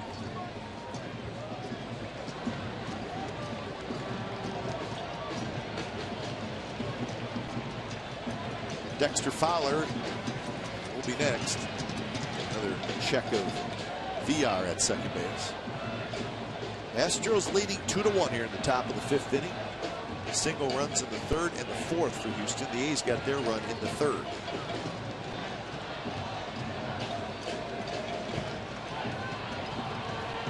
Punto again sneaking in. Kazmir waits for him to get back to his position. And the pitch is popped up toward Barton, shading his eyes. Barton has it, and so Kazmir gets a tough out in Altuve.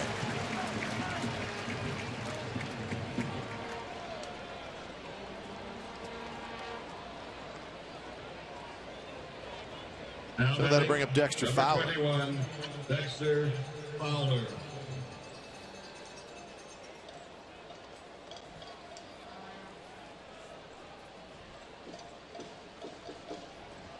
A few Astro fans in the building.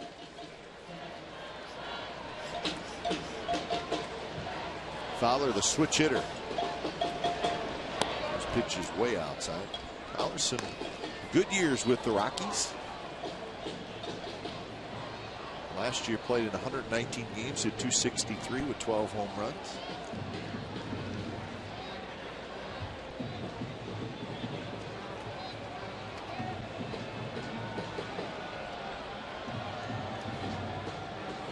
Runner goes. Norris's throw is into left field. VR scrambles a little bit. He finally is able to get up. He trots home, and that's exactly, Ray, what you were worried about a couple innings ago. It's a stolen base in an air. There's no chance to throw him out, and that's the sad part, because it's a second out. They're not even holding him at second base, and that is the only thing can result, unfortunately. And it's a gift run. Donaldson tried to reach back over Fowler and actually trying to fake it, but that ball was in left field and scoring easily, and that's ill-advised play. You know what it seems like, Ray, is there's just a lot of things that can go wrong from a defensive standpoint on that play when you really don't have a play. It's a hard catch for the third baseman because he's got to worry about the runner. He's got to get out, he's got to hold his position and worry about the runner and catch it on the move. And there are 2 outs, and you can look out and you can see that unlike 1 out with VR at second, they were holding him on a couple of pickoff attempts, but not with 2 outs. So the throw by Norris goes as an error, and it costs the A's a run. So it's now 3-1 Astros as we go to bottom of the fifth.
at an A's game, groups of 20 guests are able to watch batting practice from center field on the field for select games. In addition, each member of your group will receive an A's logo glove to commemorate the experience. And after BP, your group will enjoy a catered suite to watch the game. For more information, call 510-638-GO-A's or visit athletics.com/center field. They started that last year. It was very nice to see the group in center field and have their gloves try to catch a ball off the bat from one of the A's hitters and go to a suite, have a nice party. So great experience. Top of the order for the A's, now trailing 3-1. So Brett Oberholzer, an abundance of runs today given to him, at least from what he's used to. Gentry, Lowry, and Donaldson. Gentry a single in the first, an RBI double in the third. He also has a stolen base. He's behind in the count now, 1-2, as that one rolls right into the A's dugout. Pitched at least 5 innings in all of his 13 big league starts. Well, that last line is encouraging for the A's. They're down 3-1. 4 earned runs or less. So it gives up 4. A's could win. Drilled to center, but Fowler's going to get back there. He's a good outfielder, and he makes the catch. Well, Oberholzer had 3 stints with the Astros last year. Back and forth a little bit, but now batting, shortstop. It was all said and done. He made 10 starts. He had a 2.76 ERA. The record was 4-5. And it's a 9th fly ball out in the 5th inning already. That's the A's just not driving the ball, and with this nice sunny day, the ball typically carries better, but not hitting them with the type of force. And Chris Young in Seattle, 12 fly ball outs against the A's. Different type of pitcher.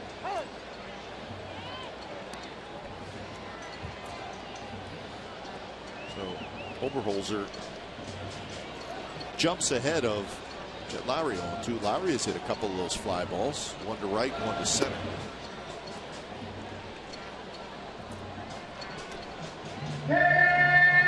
Pitch count 73 for Oberholzer.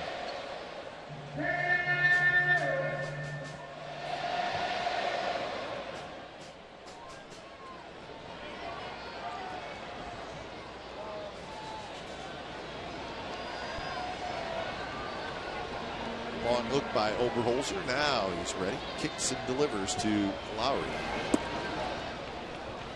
A little cut fastball that worked his way inside.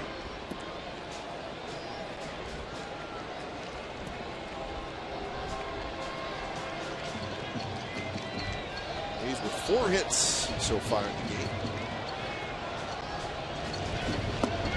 Now full count.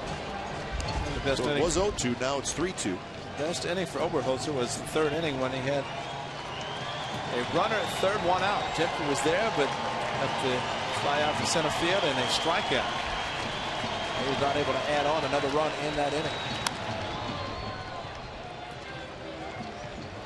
Mike Gallego smoothly grabs it.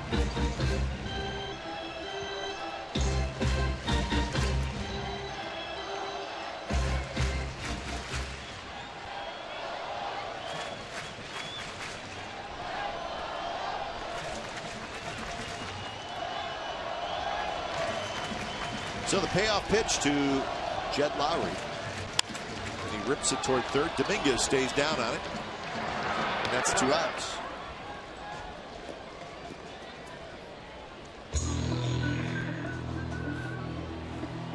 Six of the last 7 retired by Oberholzer. Number 20, Josh. Here's Donaldson. Crazy game, isn't it, Ray? Last night, the A's base runners all over the place. 11 runs, 10 hits, 4 home runs. And today, and look for that big hit, and they have not gotten that. They've stranded 5 through 4 innings.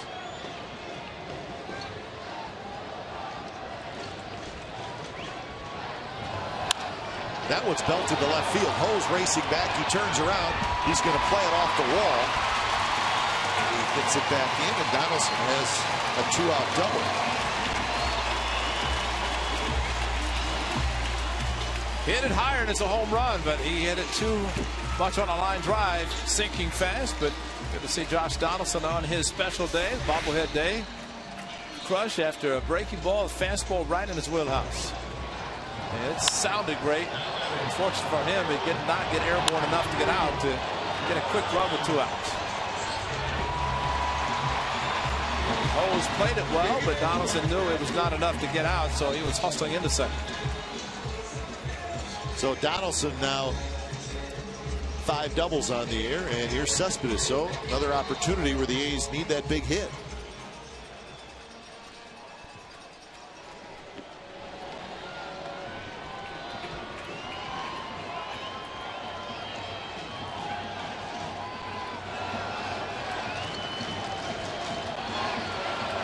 Cespedes, a ground out to short and a walk so far today.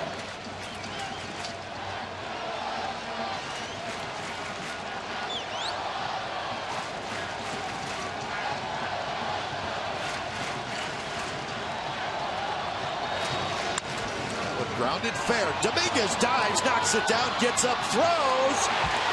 Not in time.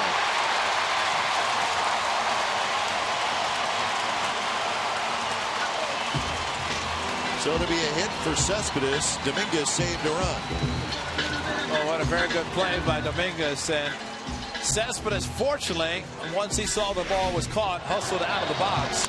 It was after Dominguez left his feet. Fair ball on the line, quick throw, and a little bit of a delayed call by Andy Fletcher, first base, and not a bad idea. You don't have to hurry. You want to make sure you get it right. Thinking double. He did knock it down and right underneath him, and maybe that helped him, but he was able to pick it up quickly. He made it a very close play considering the ball was smothered when he fell down. So here's Norris.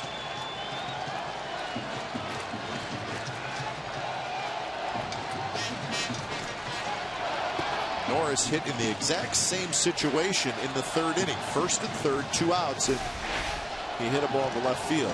Closer look, and he was safe.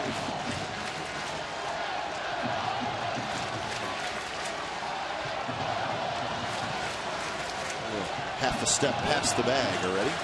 Well, watching that, it's surprising Andy Fletcher waited as long as he did to make the call, but it was the correct call.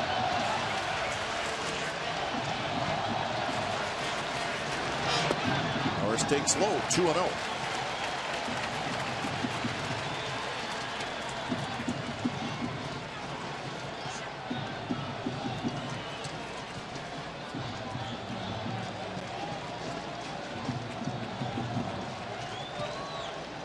Outfield straight away. Altuve, the second baseman, shaded over towards second. And Norris takes the 2-0 pitch for a strike. Very good pitch by the lefty because the hitter is going to be sitting fastball. He's not going to necessarily swing at a good breaking pitch. You have to throw it for a strike, and Oberholzer did. But on the other hand, Derek Norris smart by not swinging it.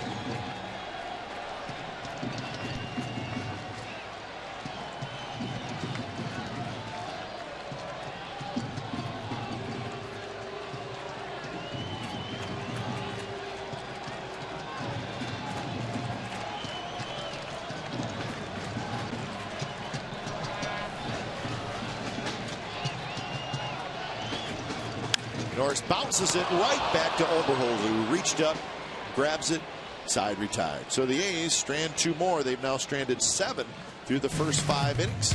It's 3-1 Astros.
season, the A's are selling authentic game-used and autographed memorabilia behind Section 120 at the Coliseum. It includes autographed baseballs, jerseys, game-used helmets, bats, balls, and bases, lineup cards, and much more. All items are authenticated under the MLB Authentication Program. A portion of the proceeds will benefit the Oakland A's Community Fund.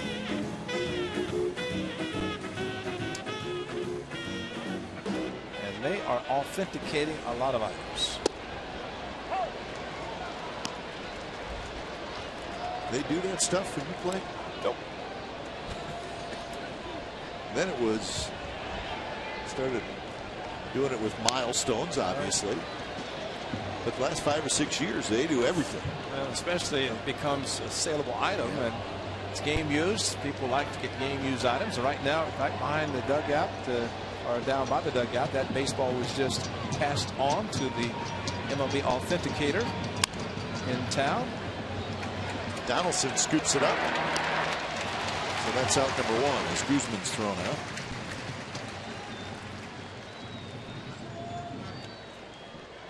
Kazmier's given up 5 hits so far. He's struck out 4. Springer. He has not walked anybody. He's hit a batter, couple of errors behind him. Here's Springer, who has struck out and hit a fly ball to center field. That one's hit hard right to the shortstop Lowry, and that's out number 2. Yeah, with the speed of Springer, you cannot waste a lot of time. Lowry caught the ball, looked like he might have plenty of time, then had to hurry his throw, and fortunately it was an accurate one. So Now batting 4 pitches very quickly, 2 outs for Scott Kazmier, trying to get his club back in the dugout and try to get a few runs. So Carter steps in. Carter was hit by a pitch, and then he doubled with 1 out in the 4th and scored a run. So the Astros, well, they need Chris Carter to get going. Carter hit 29 home runs last year for the Astros. And he hasn't hit any yet, and this is the Astros' 18th game.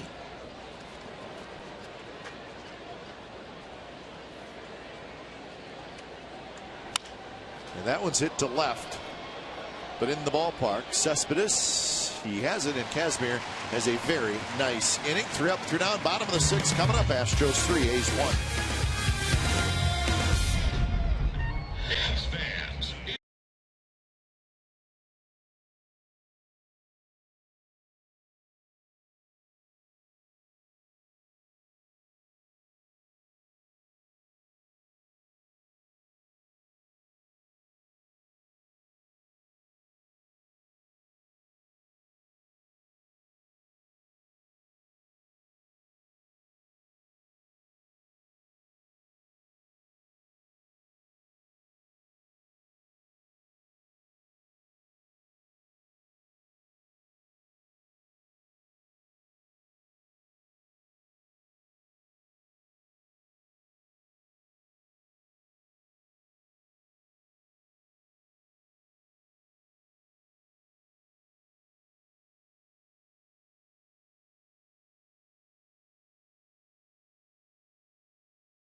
The Astros on the board. A VR solo home run, right center, almost caught by Craig Gentry, but VR with his 3rd home run. And then the A's with Gentry, a double down the left field line, hustle double, scoring Derek Barton, who had led off the inning with the double.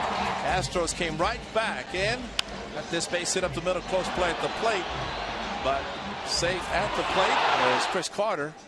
Just that close. He was able to get his right foot on the plate before the tag by Derek Norris, and Astros added another run. Left field into the corner, but HOU tracks it down. So Callaspo swinging at the first pitch, but HOU with a nice running catch. And that's out number 1 here in the bottom of the 6th. How could he play him there? The ball was hooking away from him. He caught it like he was playing on the line. So 1 out for Reddick. Reddick, a fly ball to left field, and he was called out on strikes in the 4th inning. The first pitch is a strike. Reddick, he showed a little butt.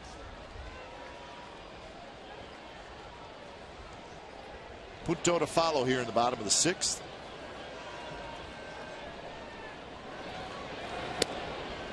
Problem for the A's in this game is they've had opportunities and not been able to get the big hit. 6 hits. They've stranded 7. Only the Gentry hit with the runner in scoring position is it.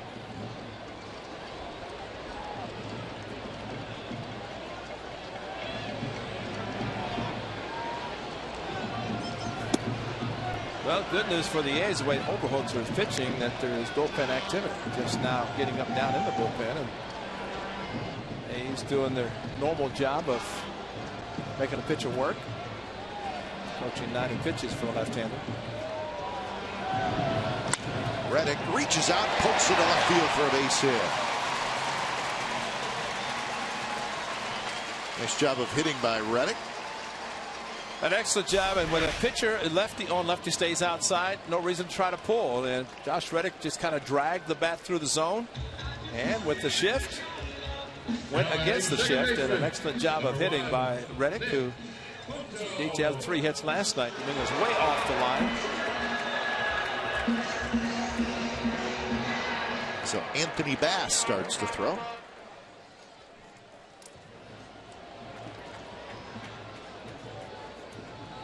So Nick Punto has one of the A's 7 hits, and he bunts it toward first. And Guzman cannot tag Punto because the pitcher Oberholzer was in the way, and Punto's safe. Guzman will tag him if Oberholzer is out of the way, but he wasn't. He was right in between them. So it's a hit for Punto. Great push bunt, and also great job of going around the potential tag. You're right, Oberholzer right there, and Punto with the head first line, which he likes to do anyway. This is perfect time for him. He's got his running back in front of him, and so goes around the tackle, and he's safe. Man, he couldn't have a better lead than the pitcher going over in front of the first baseman. So a little bit of a defensive miscue by the Astros. A's will try to take advantage of that. Oberholzer was out, but Punto, the hitter, was safe. What a great job going back, reaching the bag.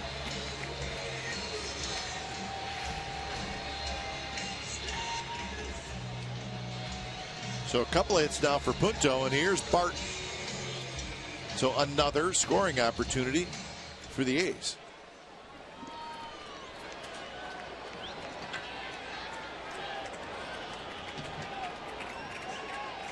Barton with a double and a run scored in the 3rd, and a fly ball to right field in the 4th.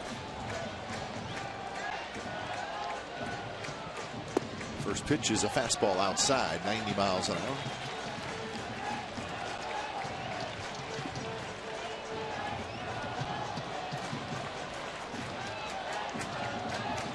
Banjo Man's in the house, you know things are starting to look up. Oh, yeah. Got a rally going.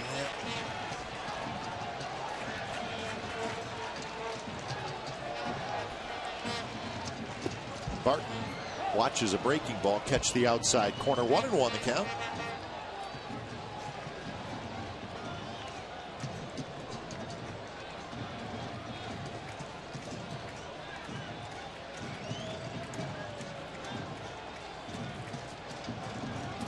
Outfield just shifted toward left center. A little bit big gap in right center.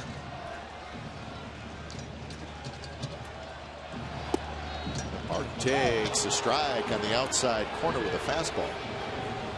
There he got a fastball inside half the plate when he doubled back in the 3rd inning. But Oberholzer staying away in this at bat with the fastballs. That is outside. He cannot see it and ended up going with the strike call on a normally tight strike zone by Mike Winters, but that time he went. Oberholzer went off the plate and he got the strike. So now Barton behind in the count 1-2.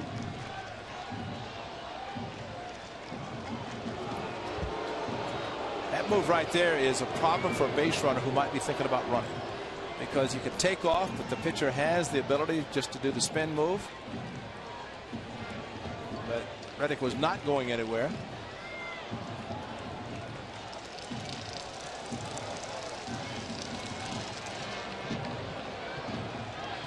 So Reddick at second, Punto at first. Pretty good speed on the bases. And the pitch is a breaking ball, a slow breaking ball, 78 miles an hour. And Barton strikes out. He really pulled the string on that pitch. Well, you almost had to figure it was going to be coming, because once that happened, after a couple of fastballs, then floated a curveball, and Derek was way out in front, and that's going to be it for Mr. Oberholzer. And that is Bo Porter going out the mound, and he is called for his right hand. So with Gentry, a scheduled hitter, it is indeed bullpen time. So 5 2/3 innings for Brett Oberholzer. And when it's time for change, think Speedy Oil Change and tune up your oil change, tune up and smog experts. Your attention, please.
Oakland Athletics and may not be reproduced or retransmitted in any form, and the accounts and descriptions of this game may not be disseminated without the express written consent of Athletics Investment Group, LLC.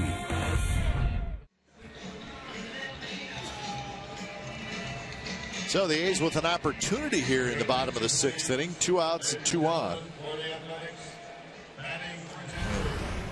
Bo Porter wants the right-hander, and that's Anthony Bass. So the A's counter with Coco Cribb. So Coco's going to hit for Gentry. Remember, Coco is okay batting left-handed. Batting right-handed is a little different story. The wrist still bothers him a little bit with that. On a mid-90s fastball for Bass, 2 and 4 seam fastball, and also feature a slider to changeup. But I would think Bo Porter, with Oberholzer pitching extremely well, 94 pitches, and Gentry with a couple of hits, decided to bring in the right-hander. Had a pretty good idea that Coco was going to be the one to pinch hit.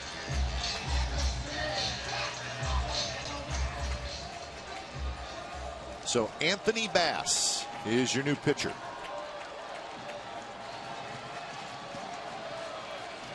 He last pitched on Thursday night against the Royals, and he threw 3 innings.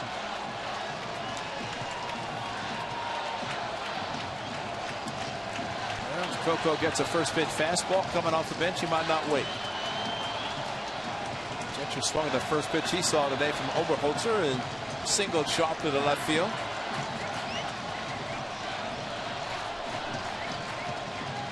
So Bass is ready, so is Coco. And here's the first pitch, and it's low.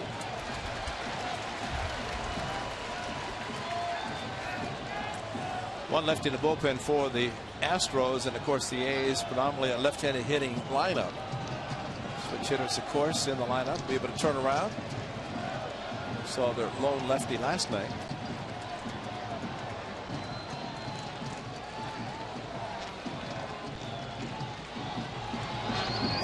And Bass misses inside. Bass has been in the big leagues the last 3 seasons with the San Diego Padres.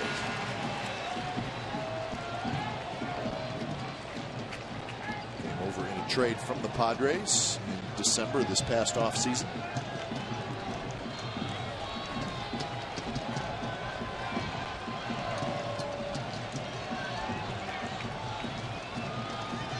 So 2-0. Coco ahead in the count. And there's a strike. Off-speed pitch. Well, Oberholzer's string of consecutive starts giving up 4 or fewer earned runs will continue because only 2 runners on base. His responsibility. Off speed to Coco, probably a little surprising, but the slider and good pitch from Bass in the inside corner.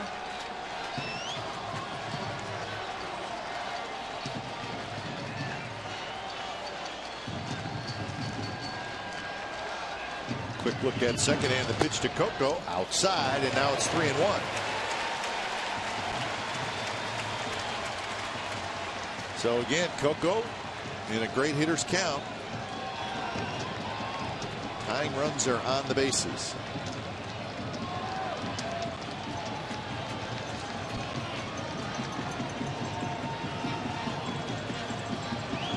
Long look in by Bass. Now he's ready.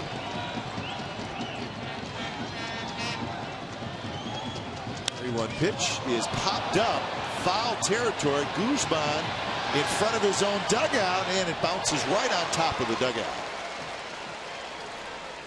Enough of a slider in on the hands of Coco, similar to the 2-0 pitch. Bass went back to the slider, and fortunately for Coco, he got out in front and pulled it foul. You don't see a lot of left-handers hitting a ball on the first base dugout, but Coco just got under it. Fortunately, it did end up in the dugout, and he gets another chance. Surprised initially that the ball stayed in play, but it just kept drifting. And so the count is 3-2. Excuse me, Ray. Yeah, he might have been thinking, if you got a fastball, pull it down the right field line. But Bass threw a 2-0 and a 3-1 slider. It says his confidence in his off-speed pitches. So the runners will take off on the Bass pitch.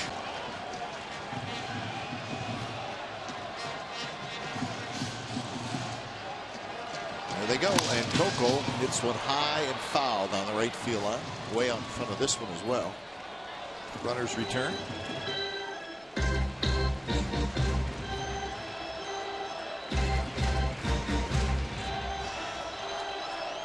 We'll have a big meeting on the mound. Catcher Altuve coming in.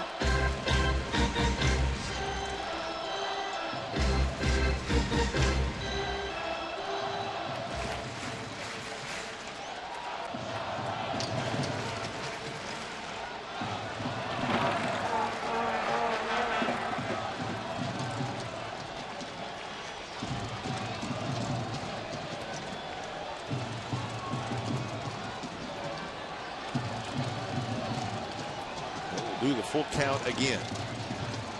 Sliders have come inside to Coco that he's pulled foul. There it is, and it's bounced foul. So remember in Anaheim we talked a lot about how the corner outfielders were playing toward the power alleys. Well, now the Astros are exactly the opposite. Their corner outfielders are closer to the line. Isn't that amazing how you're playing against the same team, the A's, and you're playing them completely different. Yeah, for Hose to catch Cayasmo's ball, you know he had to be playing where he is right now to be able to get to a ball that was hooking away from him towards the line. So the gaps are open.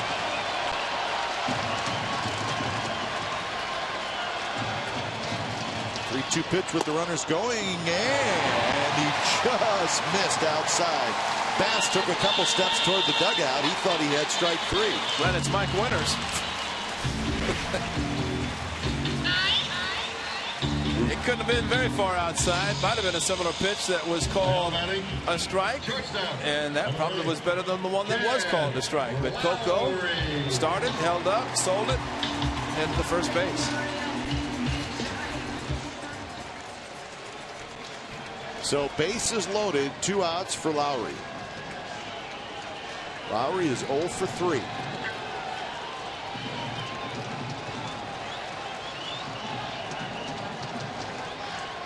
First pitch is off speed, and Lowry about halfway through the swing. I think he wanted to stop, and it was too late. I think these are great times if you're seeing a pitcher as the A's are with Bass. Didn't see him last night. And seeing the on-deck circle, you could see that the number of sliders that he threw to Coco. And of course, Jed Lowry thinking fastball, and you're right. Once he saw the slider spin, tried to hold up. Fortunately, didn't make contact.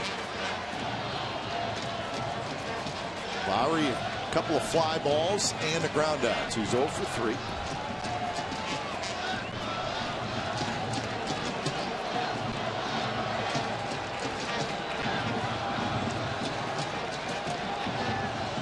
A 1 pitch. Hard slider, no swing, 1-1.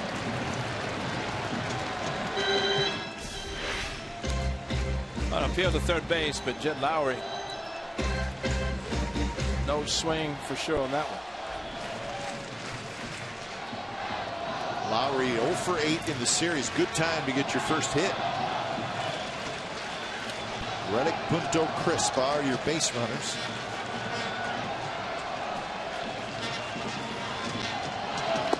And that one outside. So 2-1 the count.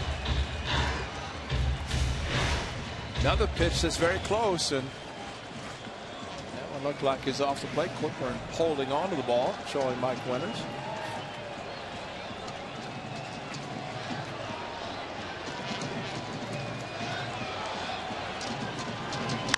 Popped up. VR out. The shortstop waving everybody off, and he has it. Side retired.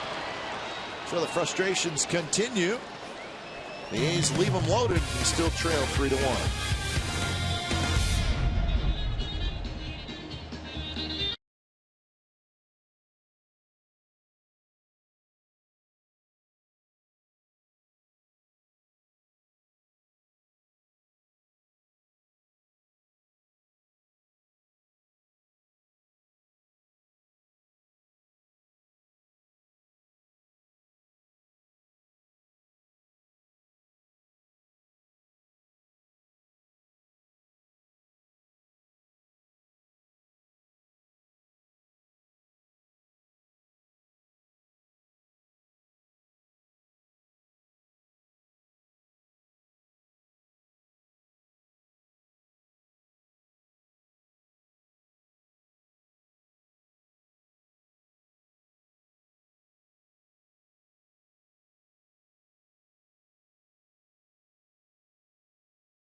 A service is now available. Join the millions of subscribers. Watch every out-of-market game live in true HD on over 400 devices. Visit athletics.com for details. That's the man.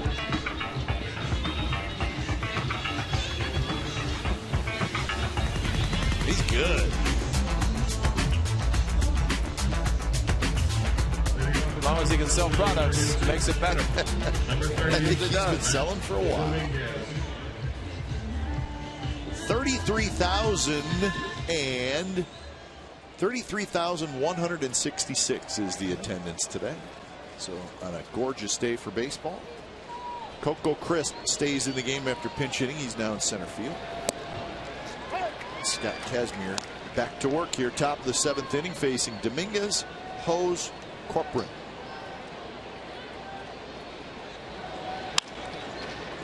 Chop to Lowry, in between hop, throws in time.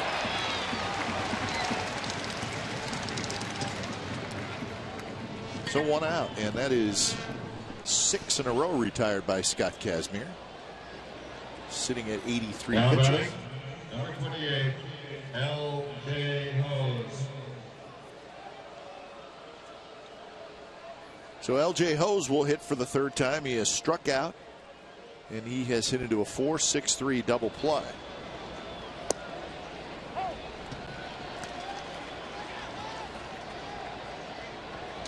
Scott Kazmir might be feeling something like the Astros pitchers, how they felt in the early part of the season. Not a lot of run support, and today the opportunities are there, but not coming through. But Kazmir, just 2 earned runs of the 3 he's given up.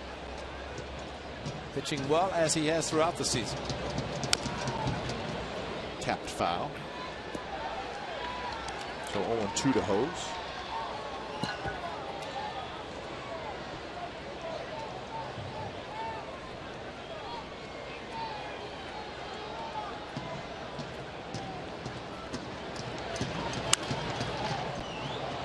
Flare to right center. Coco dives. He can't get it. Bounces past him to the wall, and Hose has a double. For L.J. Hose with a 1-out double. We saw that from him last year, where he hits the ball the other way pretty well. Stays inside, and Coco sliding to right center, and not much of a chance to make the play unless he thought, regardless of whether he made the diving effort or not, it was going to be a double for Hose. And the fact that he had to go so far to his left, Reddick backing up, fortunate to keep it to just a double. Sometimes you make the dive thinking it's going to be a double anyway and hope to come up with it.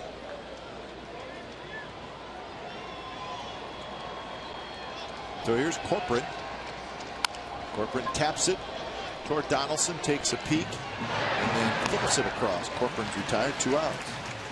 Was that play in slow motion, or was it just me? You know, it was Corcoran, this runner running in slow motion. Had he known that Donaldson was going to have a tough time getting the ball out of his glove, if he had continued to run, it might have been a closer play. See, there's a little double clutch, and actually got the ball out, but maybe didn't have the grip that he wanted. But Corcoran stopped running. Fortunately. That's why managers say just run hard 90 feet. If you run hard, you never know what might happen. But fortunately, Donaldson has a strong arm, can make the play. Here's Jonathan VR. More action for Donaldson, and that is a tough hop, folks. He stayed with it, and Donaldson takes care of Corcoran, and then VR, and runner stranded. 7th inning stretch coming up.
3-1 game. The Astros leading the Athletics. It is the bottom of the 7th inning. In front of over 33,000 this afternoon here at the HOU at OAK Coliseum.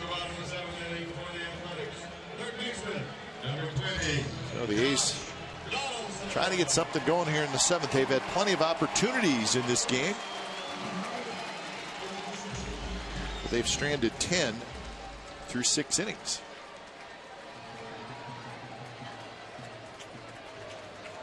So Anthony Bass back to work here in the 7th inning.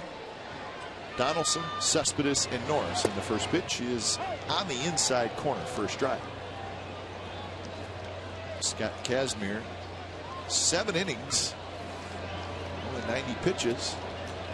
And right now the A's bullpen is quiet.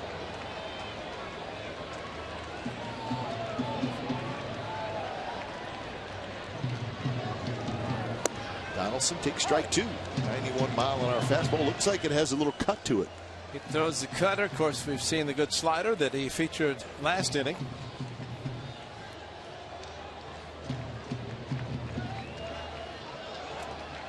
So Donaldson down 0-2. Donaldson 1 for 3 with a double. He doubled in the 5th inning, was stranded at 3rd.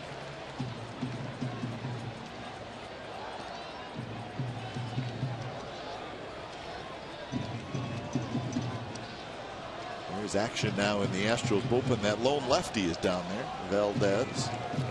His nickname is Justin. So in case they need him in this inning. Just in case. That's right.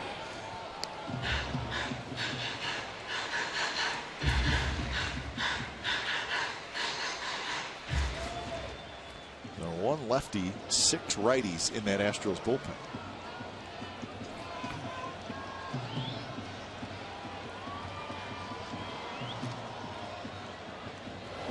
Way outside to Donaldson.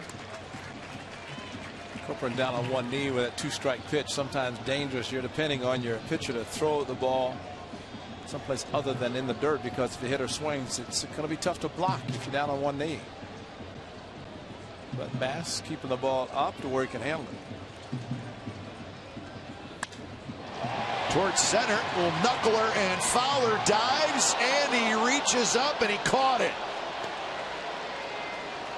He reached that glove up in the air to show Seth Buckminster, the second base umpire, that he had indeed caught it. Well, a knuckleball, like you said, and a very difficult play for an outfielder. But once he went into the headlong dive, backhand, and came up with it there and caught it. And boy, that's always dangerous on an outfielder. Watch his left wrist as he caught the ball, goes down and then turns it over with the ball in his glove and brings it up to show the umpire.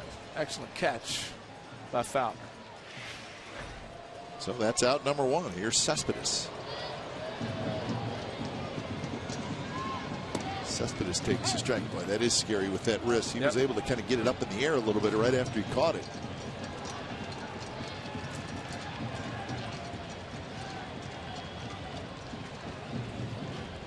Cespedes has been on base a couple times today. The key to catch it, look where he caught it, but then there's the wrist, and it's almost like he put the glove down. The glove prevented the wrist from really rolling over very much, but still had to make the turn. And remember, outfielders can use bigger gloves. Are they allowed to use up to a certain length? I think 13.5 inches. And sometimes they need all they can get. 1-2 now to Cespedes.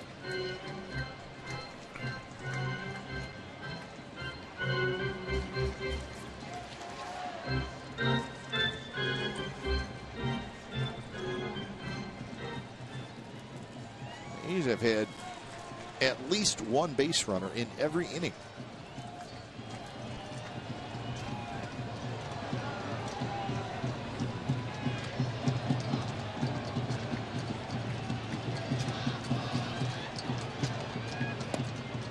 Good take by Cespedes on a very close pitch. Yeah, that's a good point. They have not allowed the Astros up to this point to pitch Well, Bass comes in out of the stretch anyway. Oberholzer was out of the stretch. Seemed like after every first hitter in an inning.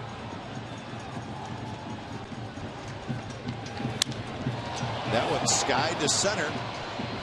Fowler shading his eyes, and Fowler has it, and that's out number 2. So Donaldson and Cespedes are retired here in the bottom of the 7th inning, and that'll bring up Norris. Now batting the catcher, number 36, Derek Norris. Norris a walk, a fly ball to left, and a bouncer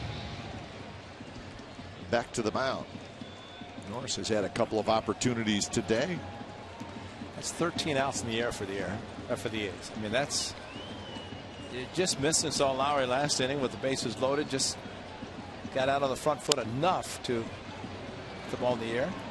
VI scoops it and side retired. So Anthony Bass has a very clean 3 up, 3 down, bottom of the 7th inning. 8th inning coming up. 3-1 Astros.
and decide the player of the game. Your vote counts. Winner will be revealed during A's post-game live. Follow the action on the diamond like never before with enhanced Bloomberg stats and much more. A's in-game live on csncalifornia.com. Log on now and vote. So Scott Kazmir to work here in the 8th inning. And he's going to face the top of this Astros lineup. Altuve, Fowler, and Guzman. Dan Otero just up, starting to throw for the A's.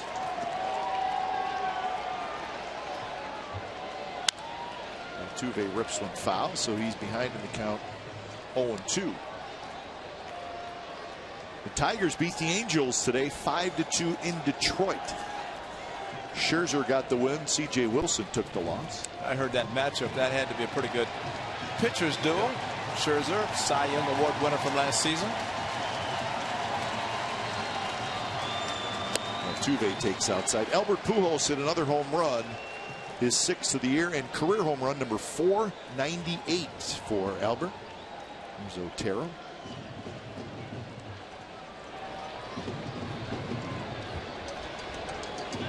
Way in the dirt. Let's just hope when Albert hits his 500th, he gets the attention he deserves. Yep. It's not that easy to hit 500. Mike Trout in that game struck out 4 times. Somebody was in his uniform. That's not Mike Trout day. No. First time he's ever done that in his career. Grounded to short. Lowry has it. Altuve hustling down the line, made it a very close play, but he's retired. Now that's running 90 feet. Yep. That's what Corcoran did not do last inning. Altuve did.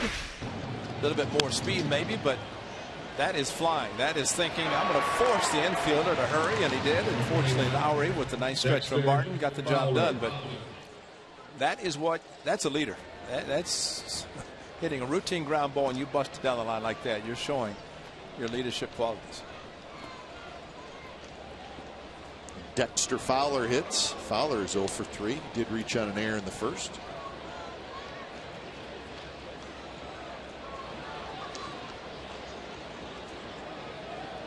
Pitch number 96 coming up.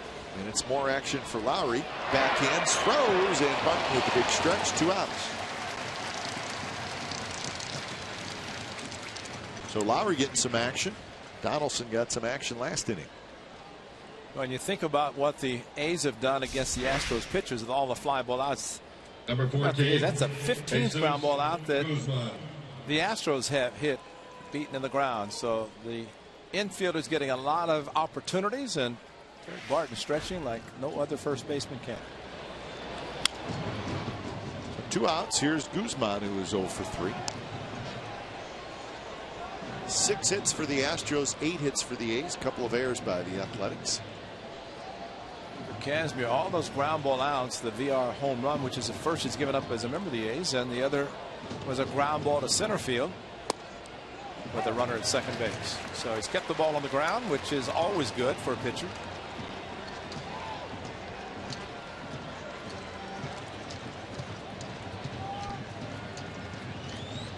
To pitch, roll foul.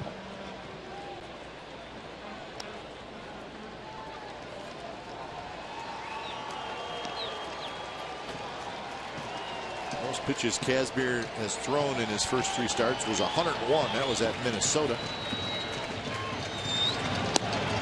That was pitch number 100 for today.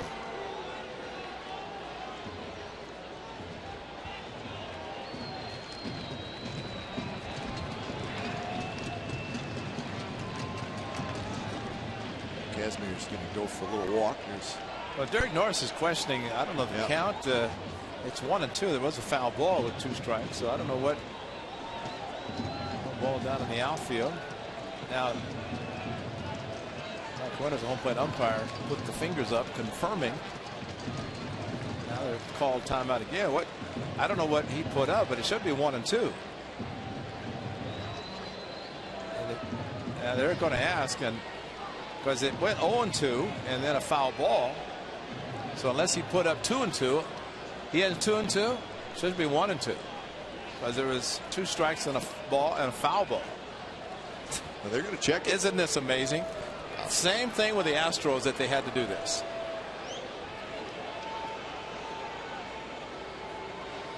I got him. What got Biak? 1-2. I had 0-2 with a ball and a foul ball with 2 strikes. We'll see. But I think Derek Norris must be thinking 1-2, because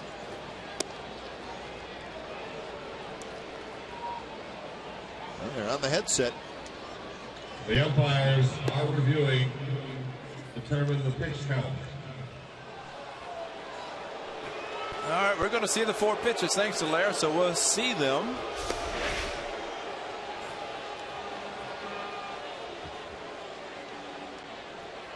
Strike 1. All right, 0-1.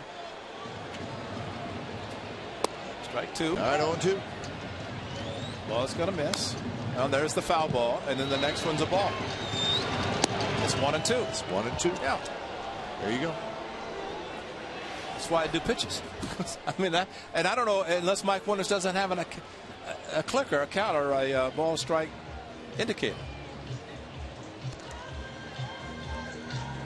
Well, it should not be that difficult. No, we just showed it, and it took about 20 seconds, yeah. And that's.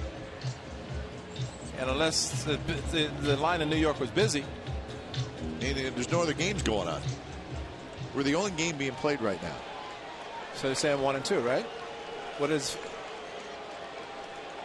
1-2? Yeah.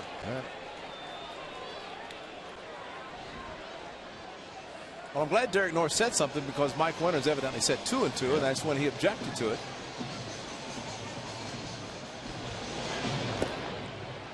So we're going to get there. It's 2-2.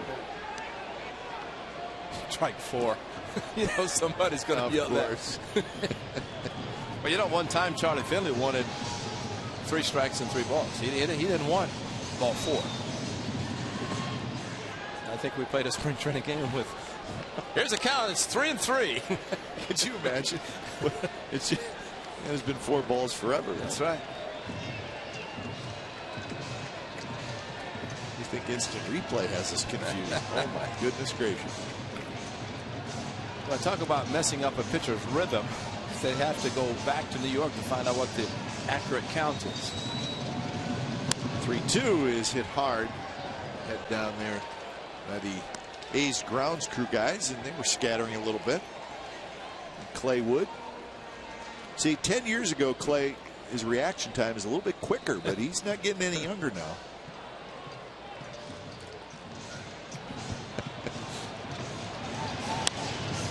Shoots it foul.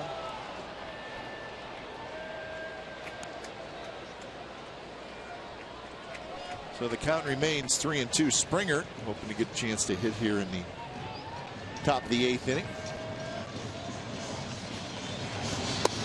And that one down around the knees. Strike 3 called. So Scott Kazmir picks up his 5th strikeout with a 3-up, 3-down 8th inning. Bottom of the 8th coming up. 3-1 Astros.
Check out our game summary brought to you by your local Toyota dealers.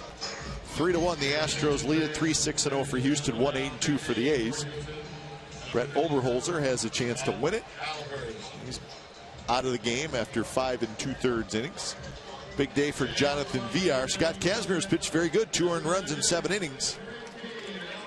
But right now the A's trailing by a couple of runs, so they'll see if they can come back and win it against the Astros bullpen. When it's time for change, think Speedy Oil Change and Tune-Up, your oil change, tune-up, and smog expert. So here's Matt Albers. Albers pitched last night. He threw 20 pitches. So he's got the 8th inning this afternoon. And the first pitch to Caspo's outside. And the Astros have a closer by committee, similar to the A's right now, and see how it pans out. If it continues, Albers with the 8th inning after Bass a walk and retired the next 4. So 2-0 to Caspo. Anthony Bass goes an inning and a third. 1 walk, that was it.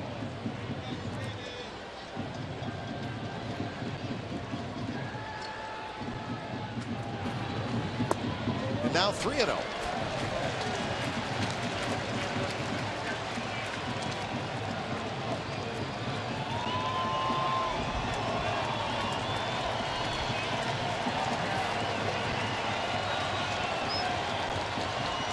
Albers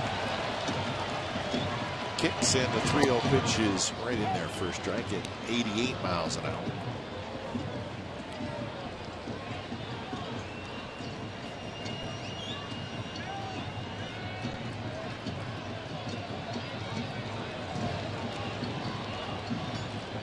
Cayaspo is 0 for 3. He's hit 3 fly balls. It's going to be 4. Villar, the shortstop, calls off Dominguez, and there's out number 1. So Cayaspo 0 for 4 and another ball in the air. It's amazing how that has happened. Right fielder, number 16, Josh. Well, I would think that Bob Melvin, Brandon Moss did not start the game with power left in. Dan Otero is getting loose again, and looks like Scott Casbury is going to be finished after his 8 innings, which was brilliant today. But if you have a power hitter on the bench, you're waiting for the opportune time. Yep. Get a runner on base that gets the opportunity to tie it with 1 swing of the bat. Cincinnati are down by 2.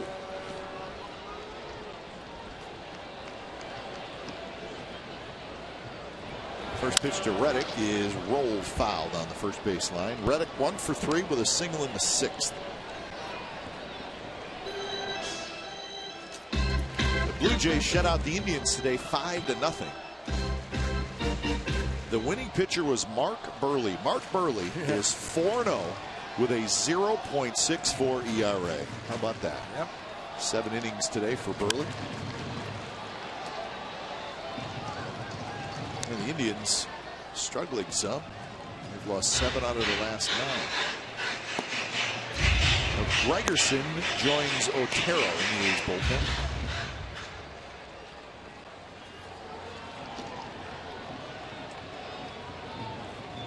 Punto will be next. A's need base runners. Now we've got Ian on Reddick. 1 and 2.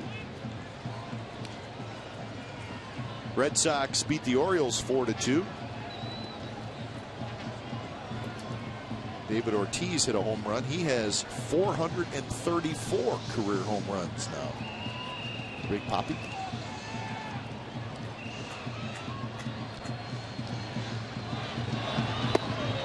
Pitch off the plate to Reddick.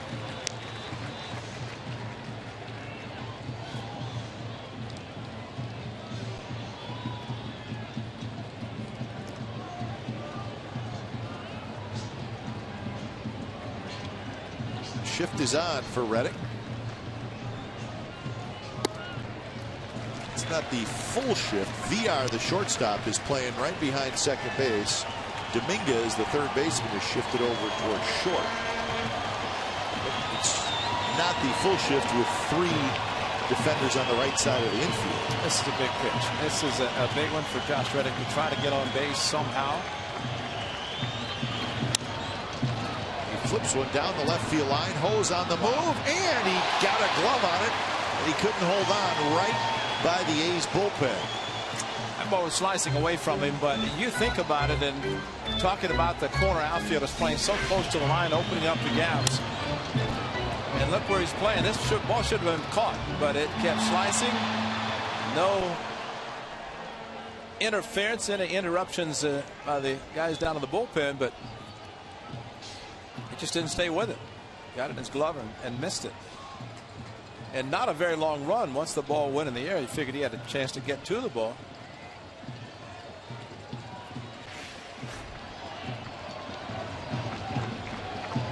Another 3-2, and that's hit hard into right field, and that's a base hit. So Reddick drills a single to right, and he's 2 for 4. And right as that ball went into right field, L.J. Ho's kind of slapped his right arm on his leg. Hanging slider, and Josh Reddick threw the shift, and 3 hits last night. We talked about the beginning of the game, about the importance of Josh Reddick continuing what he did last night, and he's done it. 2 hits for him today after 3 last night. Good start for him, and average can jump 60 points from one game to the next, and it's jumping even higher today. So Brandon Moss helmet in hand, and maybe it would be Derek Barton if Punto can keep it going. First pitch to Punto inside from Matt Elbers. Albert got a double play ball last night after a walk. Cayaspo hit into a double play. Of course, the A's had a huge lead at the time. This afternoon, trying to get back even at least. Anderson perhaps up if the A's take the lead. Otero if they don't. Short lead for Reddick at first, and the ball's hit to right field. That's a base hit. So Punto has a 3-hit game, and the A's again are in business. 2 on, 1 out in the bottom of the 8th. Here comes the big boy, and Brandon Moss. Derek Martin being called back, and Nick Punto, like Josh Reddick, singling sharply to right field, and just the opportunity to do something. So another ball in the air, but this time in front of the right fielder.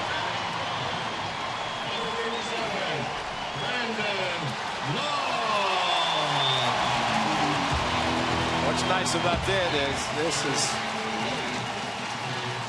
going to be a visit, but when you look at a bullpen and their only lefty is not loosening up, it enables Bob Melvin to wait until he decides when he wants to bring up Brandon Moss without the possibility of the lefty coming in. Brent Strom talking to his reliever, an empty bullpen, or at least a quiet bullpen. And Brandon Moss will try to do what he does best. And you know what, Kai? The corner outfielder is going to play the same way. It's amazing. They really haven't. No. They've played just about every hitter that way, moving very close to the line, especially the left fielder Hose. And right now, Brandon Moss, and we have seen him at shots in left center. If he hits the ball and where the shortstop would be playing, it rolls to the wall and two-run score. Now Hose looked in the dugout. He took a couple of steps towards left center field gap, but went back to the spot he has designated in left field. First pitch to Moss is hit right at Altuve. He spins out at second. Villar's throw not in time back to first. So Moss went after the first pitch. He hit it hard, but right at Altuve.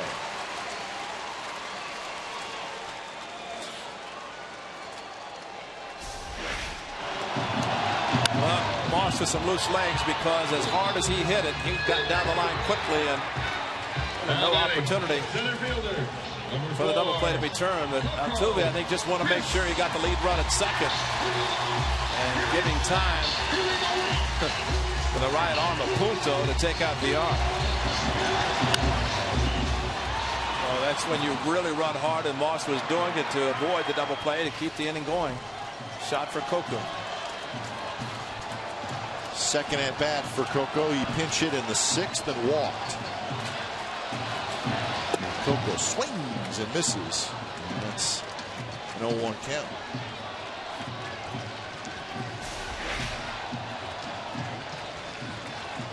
Two-seam fastball, or maybe the changeup off the plate. Good movement running away from Coco Crisp. That's why he was probably brought in, try to keep the ball on the ground.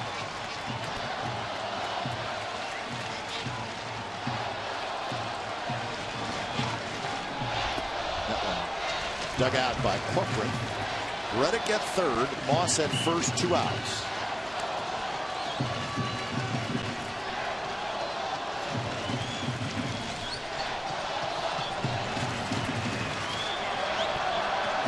All day, the A's have been looking for a big hit. All day they've been looking to hit one in the air to drive the ball in the air instead of just fly ball outs.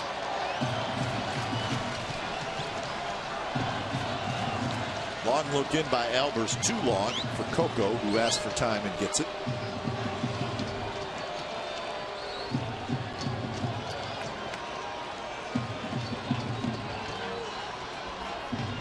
A's have out-hit the Astros 10-6 today.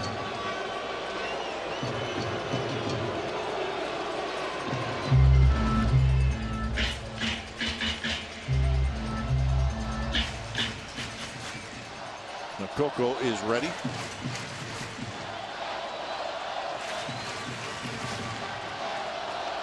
1-1 pitch. Little check swing, and Dominguez to his left grabs it in the air. Side retired. So 2 more stranded for the A's. They've stranded 12 through 8 innings.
Acushnet, California, is brought to you by Xfinity, home of the most live sports, and by Toyota, #1 in MPG, durability, and resale value. Toyota, let's go places. Top of the 9th inning, it's a 3-1 Astros lead over the A's. And Dan Otero's first pitch to Springer is hit off the top of the wall in right field. Springer digging for second, showing off that speed, and he has a double. He did not miss his first career home run by very much. So George Springer, here's the swing of a talented youngster. It's amazing how the ball just kept carrying without slicing foul. And that was how close he came. Hard slide into second, almost overslid the bag, but a leadoff double against Dan Otero, who is usually a very good ground ball pitcher. So Otero now faces Chris Carter. Carter fouls it. So when it's time for change, think Speedy Oil Change and Tune-Up, your oil change tune-up and smog experts. Otero comes in for appearance number 7. Had a couple of wins this year.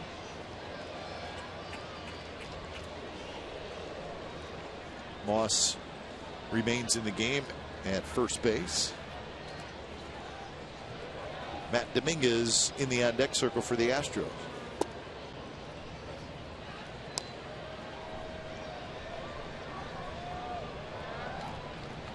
Chris Carter is 1 for 2 with a double, a run scored, and he was hit by a pitch. That's the closer for today for the Astros, Chad Qualls.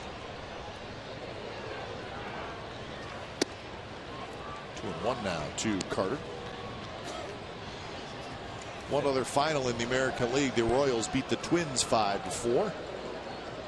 So the Royals have won 5 straight, and they've straightened things out after a slow start. Chen over Correa. And those are the 4 finals in the American League, with the White Sox and the Rangers beginning underway in a little bit, and the Mariners in Florida to take on the Marlins.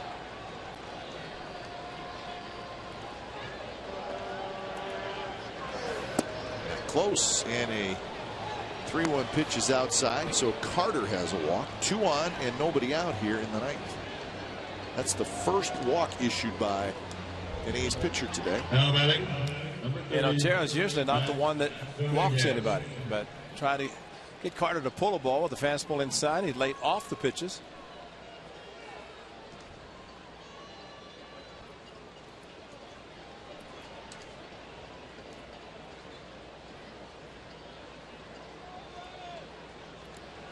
Now 2's a tough hill to climb with 1 more at bat scheduled, and that's why just trying to keep it at least with a 2. No sign of Dominguez bunting.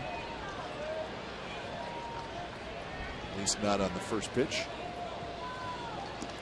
Taking a long look down though, third base coach Pat Listash.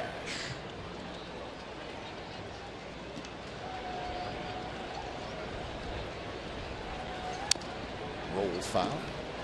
Otero has a good sinking fastball, and he tried inside, as he likes to pitch inside of the right-handers, try to hit the ground ball to the left side. In this case, turn a double play.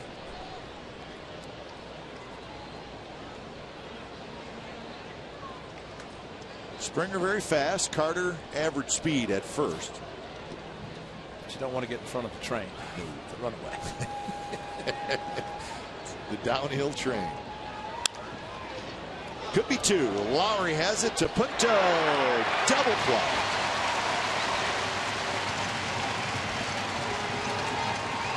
So big double play, and now Springer at third with 2 outs.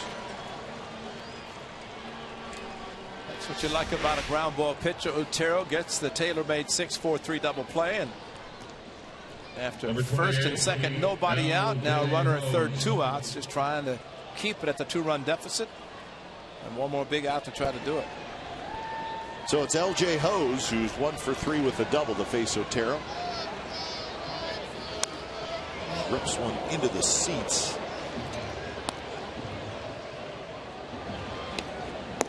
In the bottom of the 9th inning, it'll be Lowry, Donaldson, and Cespedes. After Cespedes, it would be Norris. Chad Qualls, the big right-hander, is warming up for the Astros.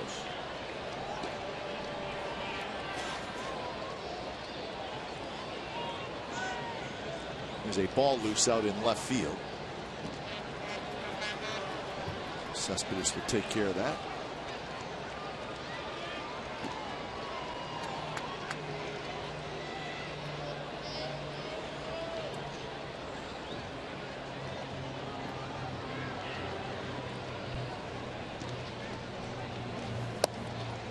Is taking it, catches the outside corner, 0-2. Well, the crowd trying to get the A's to the bottom of the 9th inning with just a 2-run deficit.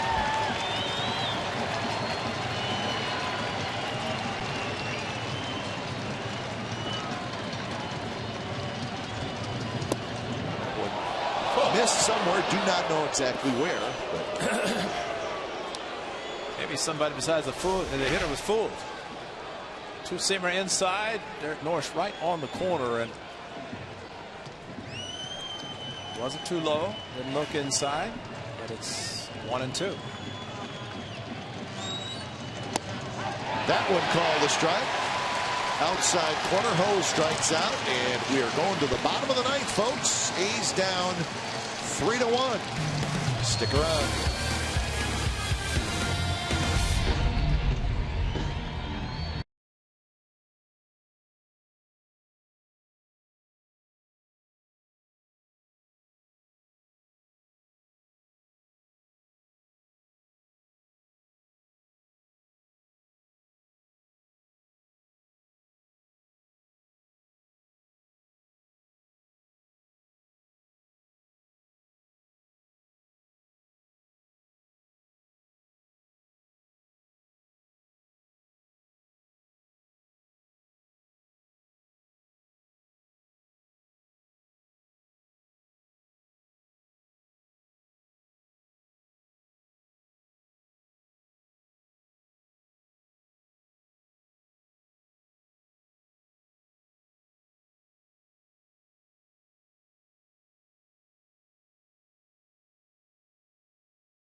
Player of the game, how about Jonathan Villar? We saw him last year in his major league debut in Houston. Played well, did not do much of this, and that's hit a home run. He's got 3 on the season. And then it's a double to left center. So Villar, a good day against Cotton Kazmir, who was brilliant other than to the shortstop. Big stolen base, and boy, that was a big one because that turned out to be a run on a ball into left field. So the A's have 2 runs to try to overcome, try to tie it, and they'll do it against Chad Walls, who tried to do it against Walls, who been around the big leagues quite a bit. Sinker slider, typical for a reliever, in this case the closer, at least this afternoon for the Houston Astros. And we talked about how the Astros rebuilt their bullpen, and this was their probably most significant bullpen signing. When it's time for change, think Speedy Oil Change and Tune-Up. Your oil change, tune-up, and smog experts. Qualls got a 2-year, $6 million contract with a club option for a 3rd year. He is indeed a veteran, 35 years old, in his 10th season in the big leagues. And his first pitch is low to Lowry. Lowry is 0 for 4.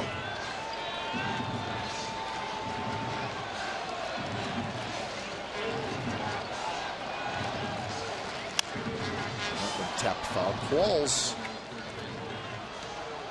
started his career in the big leagues with these Houston Astros, and then he started to be on the move. Arizona, Tampa Bay, San Diego, Philadelphia, the Yankees, the Pirates, last year the Marlins, and now the Astros. So you're right, Ray, he's been around. Yes, he has. And he's always been pretty good. Yeah. Well, sinker slider, and that's again out of the bullpen. Typical pitches for a relief pitcher, and I think from Bo Porter and Brent Strom's standpoint, you have a veteran who you can use in the committee, the bullpen, or the closer by committee. He's a pretty good guy to throw out there. He's got 52 career saves. One this year. 1-2 pitches fouled out.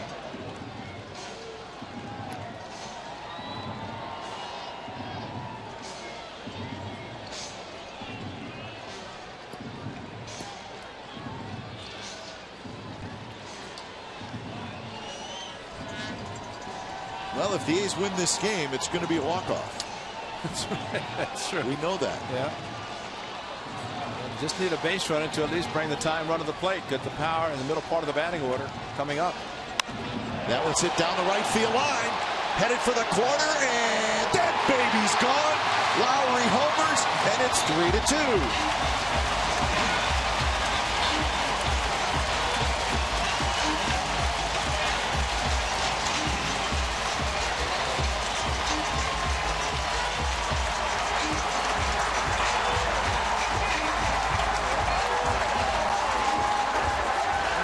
Slider right in the wheelhouse. Coco Chris tried to do it with a runner on base to tie. Chad Qualls hung a slider to Jet Lowry and down the line of right field. So now the A's get a base runner. They can do something with him instead of a possible home run.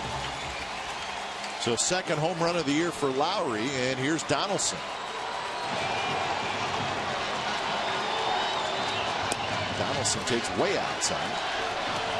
And the other was against Felix Hernandez on the Saturday afternoon, first homestand. And Cespedes came close to hitting a two-run shot down the left field line to tie it, but that did not happen. Felix won it, but the A's trying to come back here. Donaldson swung over top, 1-1 the count.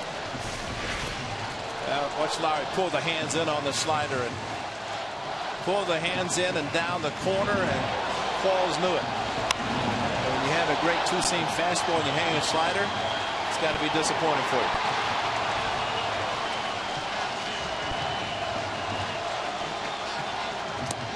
This is badly. 2-1 to Donaldson. And the hand's important. See the pitch inside, you pull them in, allow the sweet part of the bat to make contact, and that's why the ball traveled the way it did. Those guys knew it. That's one. 2-1 pitch, runs way inside, and now it's 3-1.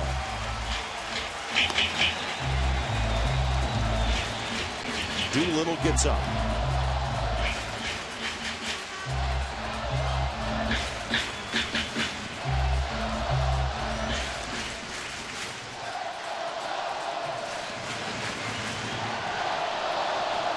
Outfielders playing deep.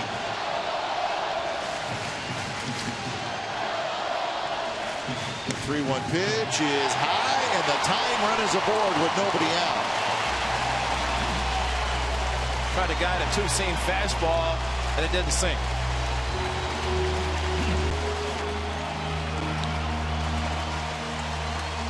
John Jaso coming out of the on-deck circle where Derek Norris would be hitting. So another lefty coming off the bench, and with the lefty starting, there were a few lefties on the bench for the Athletics. We've seen Moss and Coco, Jaso on the on-deck circle, but Cespedes could end it all with one swing of the bat.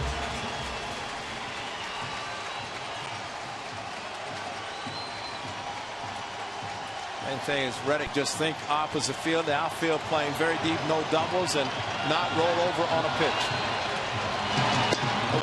Hanger first strike. Yeah, that was a hanger. Hanger. Hit me, hit me, hit me. That's what he was saying when he came in there. I guess if you want to throw a hanging slider, do it the first pitch, because hitters maybe want to see the delivery.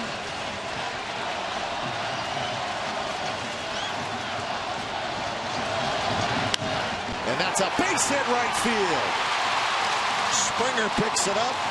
Donaldson to second, and now the A's are really in business. And that's the maturation right there of a young man who Cespedes knew one swing he could have ended it, but also realized with the big gap on the right side with the shift, fastball away, stayed back as he did last night. Look at the gap. Drive about 4 Mack trucks through that, and they got a base hit. Donaldson had to hold up, and did hold up, but excellent base hit by Yoenis Cespedes to the opposite field.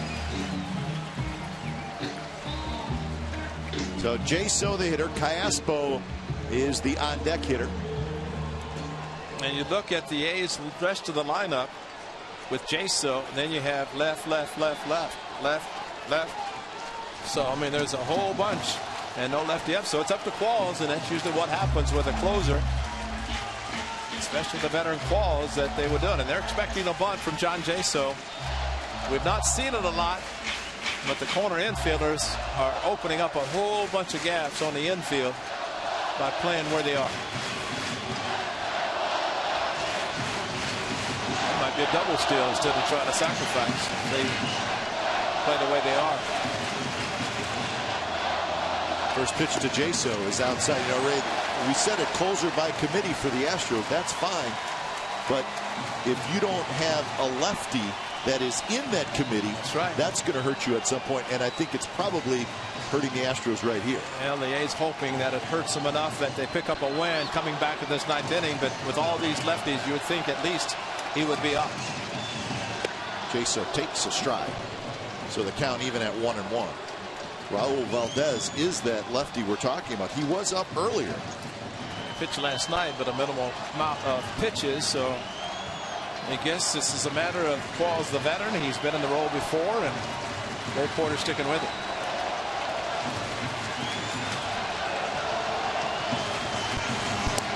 Strike on the inside corner. J.So. thought maybe it was off the plate. So the count 1-2. Well, outside the target, but the two-seamer coming back, and Corcoran keeping the ball in the strike zone.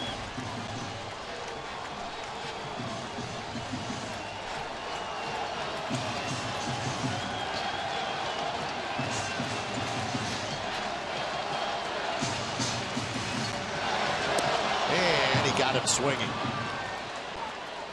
So Qualls gets a huge out there, and maybe settle himself down a little bit.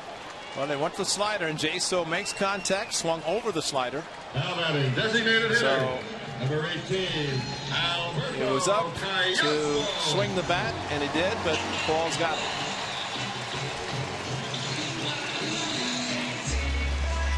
So Callaspo, a hot hitter, but an 0 for 4 today, and 4 balls hit in the air. Hit one in the air last night in the first inning on a 2-1 fastball. That was a 3-run home run.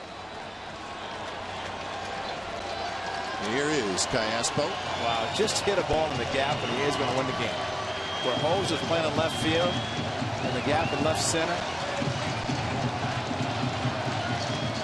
Callaspo takes a strike. Hose, as we've pointed out a number of times, very close to the line, but very shallow for Callaspo.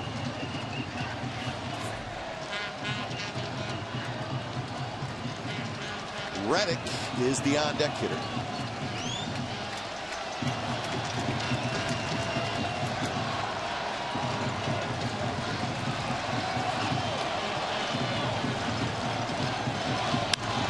That's a base hit center field.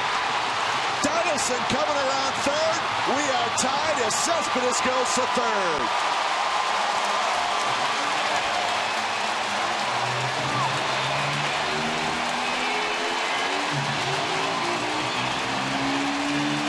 Man can hit, can he? Wow.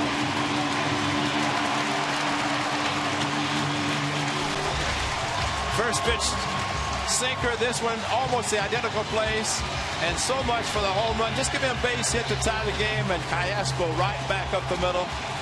It's hard for him to do anything else except hit the ball hard, and he does it perfectly there. And Fowler really came up not knowing where to throw it. Cespedes read it perfectly and headed to third without a throw. So Cap, let's hope we get your walk-off. And who better than the men at the plate right now? So the infield has to come in. Outfield comes in. Cespedes at third. Callaspo, the runner at first. And Reddick takes a rip at the first pitch, hits it high and foul. It's hard to think, but very much easy to say. Pitcher has the pressure on him. And as a hitter, just look for your pitch. Reddick 3 hits last night, 2 hits this afternoon. A chance just to be patient, trust his hands, trust his strength, and drive the ball just to the outfield. With the infield and outfield playing very shallow.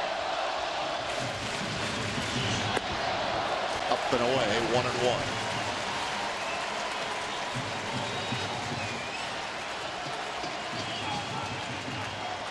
So it's gone home run, walk, single, strikeout, single. And the walk probably the biggest. Yeah.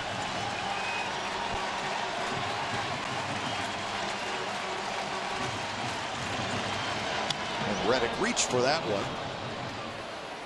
So now 1-2. You know, where HOU is playing, you can almost look at the defense and have an idea how you're going to be pitched. And Reddick has seen a lot of the pitches outside, similar to what he has seen in this at bat. And HOU's playing shallow and playing him unlike the type of hitter Reddick has been in his career with the A's. And that's a pull hitter and a home run hitter. But they're staying away with it. And that's drilled right center, and that's the ball game. The A's scored 3 in the bottom of the 9th inning, and they come back and win it, and we have a walk-off. So the A's will celebrate and win number 12 on the season is a walk-off win. So Reddick with the base hit, but lots of heroes in this bottom of the 9th inning. Chad Qualls with a great sinking fastball. He hung a slider to Jed Lowry. He gets 2 strikes on Josh Reddick. He throws him a slider inner half of the plate, and he crushes the ball into the right center field gap. Look at this pitch, a hanger, and Josh Reddick was all over it. And a great swing. Look at the gap that he had to hit to as they were shading him towards left field.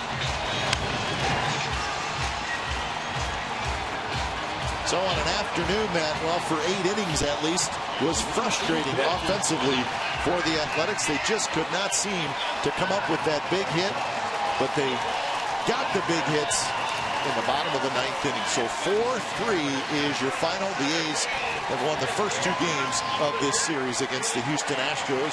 A blowout last night, but a dramatic win here this afternoon.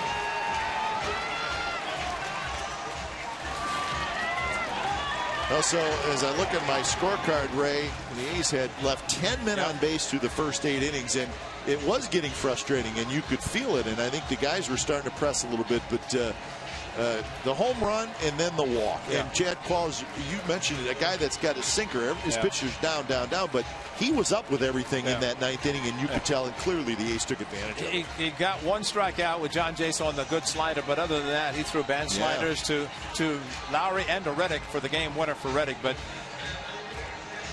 we get it 2 days in a row. 2 days in a row. Wow. And Josh Reddick, if you were smiling last night, you got to really be smiling today. Congratulations on the walk-off hit. What were you seeing with the guys that hit ahead of you against Qualls? Because Ray and I just said he's got a good sinker, but it did not look like it was a good sinker. All right, I was hoping somebody's going to do this. I'll wait. I'll just pretend I'm talking. I'm just going to wear it. No, just wear it. That's right.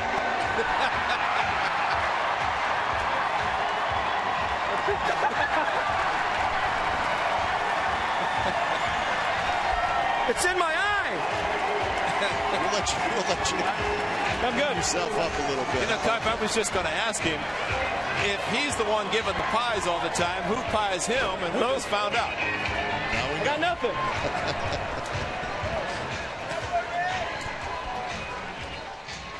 Disappointment in the Astros dugout, no question about that. There we go, got it. We're back. We're back.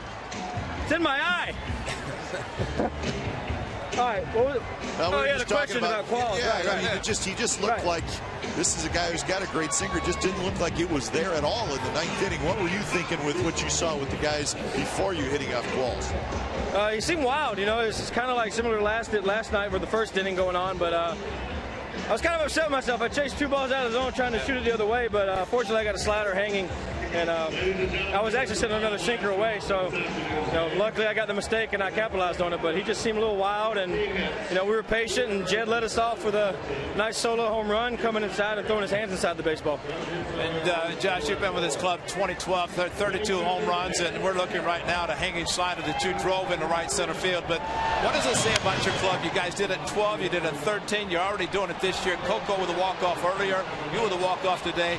To the point you're down 2 runs, frustrating afternoon, but yet, how much do you feel you still have a chance to come back? The same team as the last 3 years. We're not going to give up till there's 27 outs or beyond that. But we showed that resiliency tonight with battling back, and we're not going to give up until we walk upstairs in that locker room, and we're not going to hang our heads low. We're going to keep our chin up and just battle. We're going to go into that locker room mentally and physically exhausted from trying to win a ball game. And that goes for everybody from 1 through 9, and then the 4 extra guys we have on the bench. Did you sense a little frustration, though, in those first 3 innings when you guys were missing these opportunities? And you're right, you always play 9 innings, and you guys always make it interesting at the end. But was there some talk about, hey, we're missing some opportunities here in the early part of the game?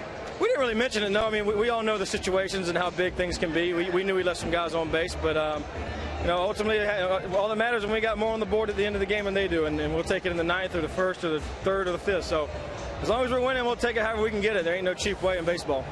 We had you on last night, smile on your face. We actually opened our telecast today talking about you. The 3 hits last night, trying to back it up. Smile on your face today. 3 more hits. Your average jumped up. What does it say about you backing up the games last night and today, swinging the bat the way you are? How much confidence does that give you, knowing that you can do what you've done in the past? Great big boost of confidence for me today, especially doing it back here at home. And some fans probably weren't on my back at times, and kind of being negative on social media. But you kind of ignore that. You don't listen to the naysayers, and that's one thing that I've dealt with my whole life. And I've been the underdog, so I kind of just put that behind me and just come out here and prove with the bat as much as my mouth. Well, 6 hits in the last 2 games. Yep. That's a pretty good start to turning this thing around. Right. All right. Great job. Thanks, guys. All right. Clean up. 3 hits last night, 3 hits tonight in the game winner. But again, we just see it so often. It doesn't matter what happens in the first 6 or 7 innings. The A's will always. Yeah. They always seem to maybe just turn it up a little bit in the late innings. The at-bats all of a sudden seem to get just a little bit better. And it helps to have the 9th inning start with a home run. But you see great at-bats from the A's late in the game almost every night, whether they win or lose. And it came down today to, once again, pitching. Scott Kazmir, an exceptional job. 8 innings, 2 earned runs.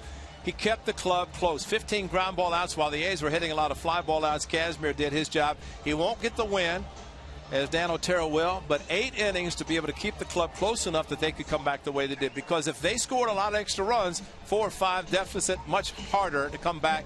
As Josh said, Jed Lowry got it started, and then they made the comeback. At that point, you had a pretty good feeling. And one thing, Kai, when you're a young ball club, and Bo Porter and Brent Strom know, when you have a lead, you want to close it out. And whenever you can't, that's very demoralizing. It's going to be a long night for the Astros. But from the A's standpoint, to know that they can come back and win ball games the way they have done the last 3 years, as Josh Reddick said, it was done again today. So the A's have now won 6 out of 7. They continue to have the best record in the American League in the very early going. They're 12-5 with a come-from-behind win today. They score 3 runs in the bottom of the 9th inning against the Astros. The final score, the A's 4 and the Astros 3.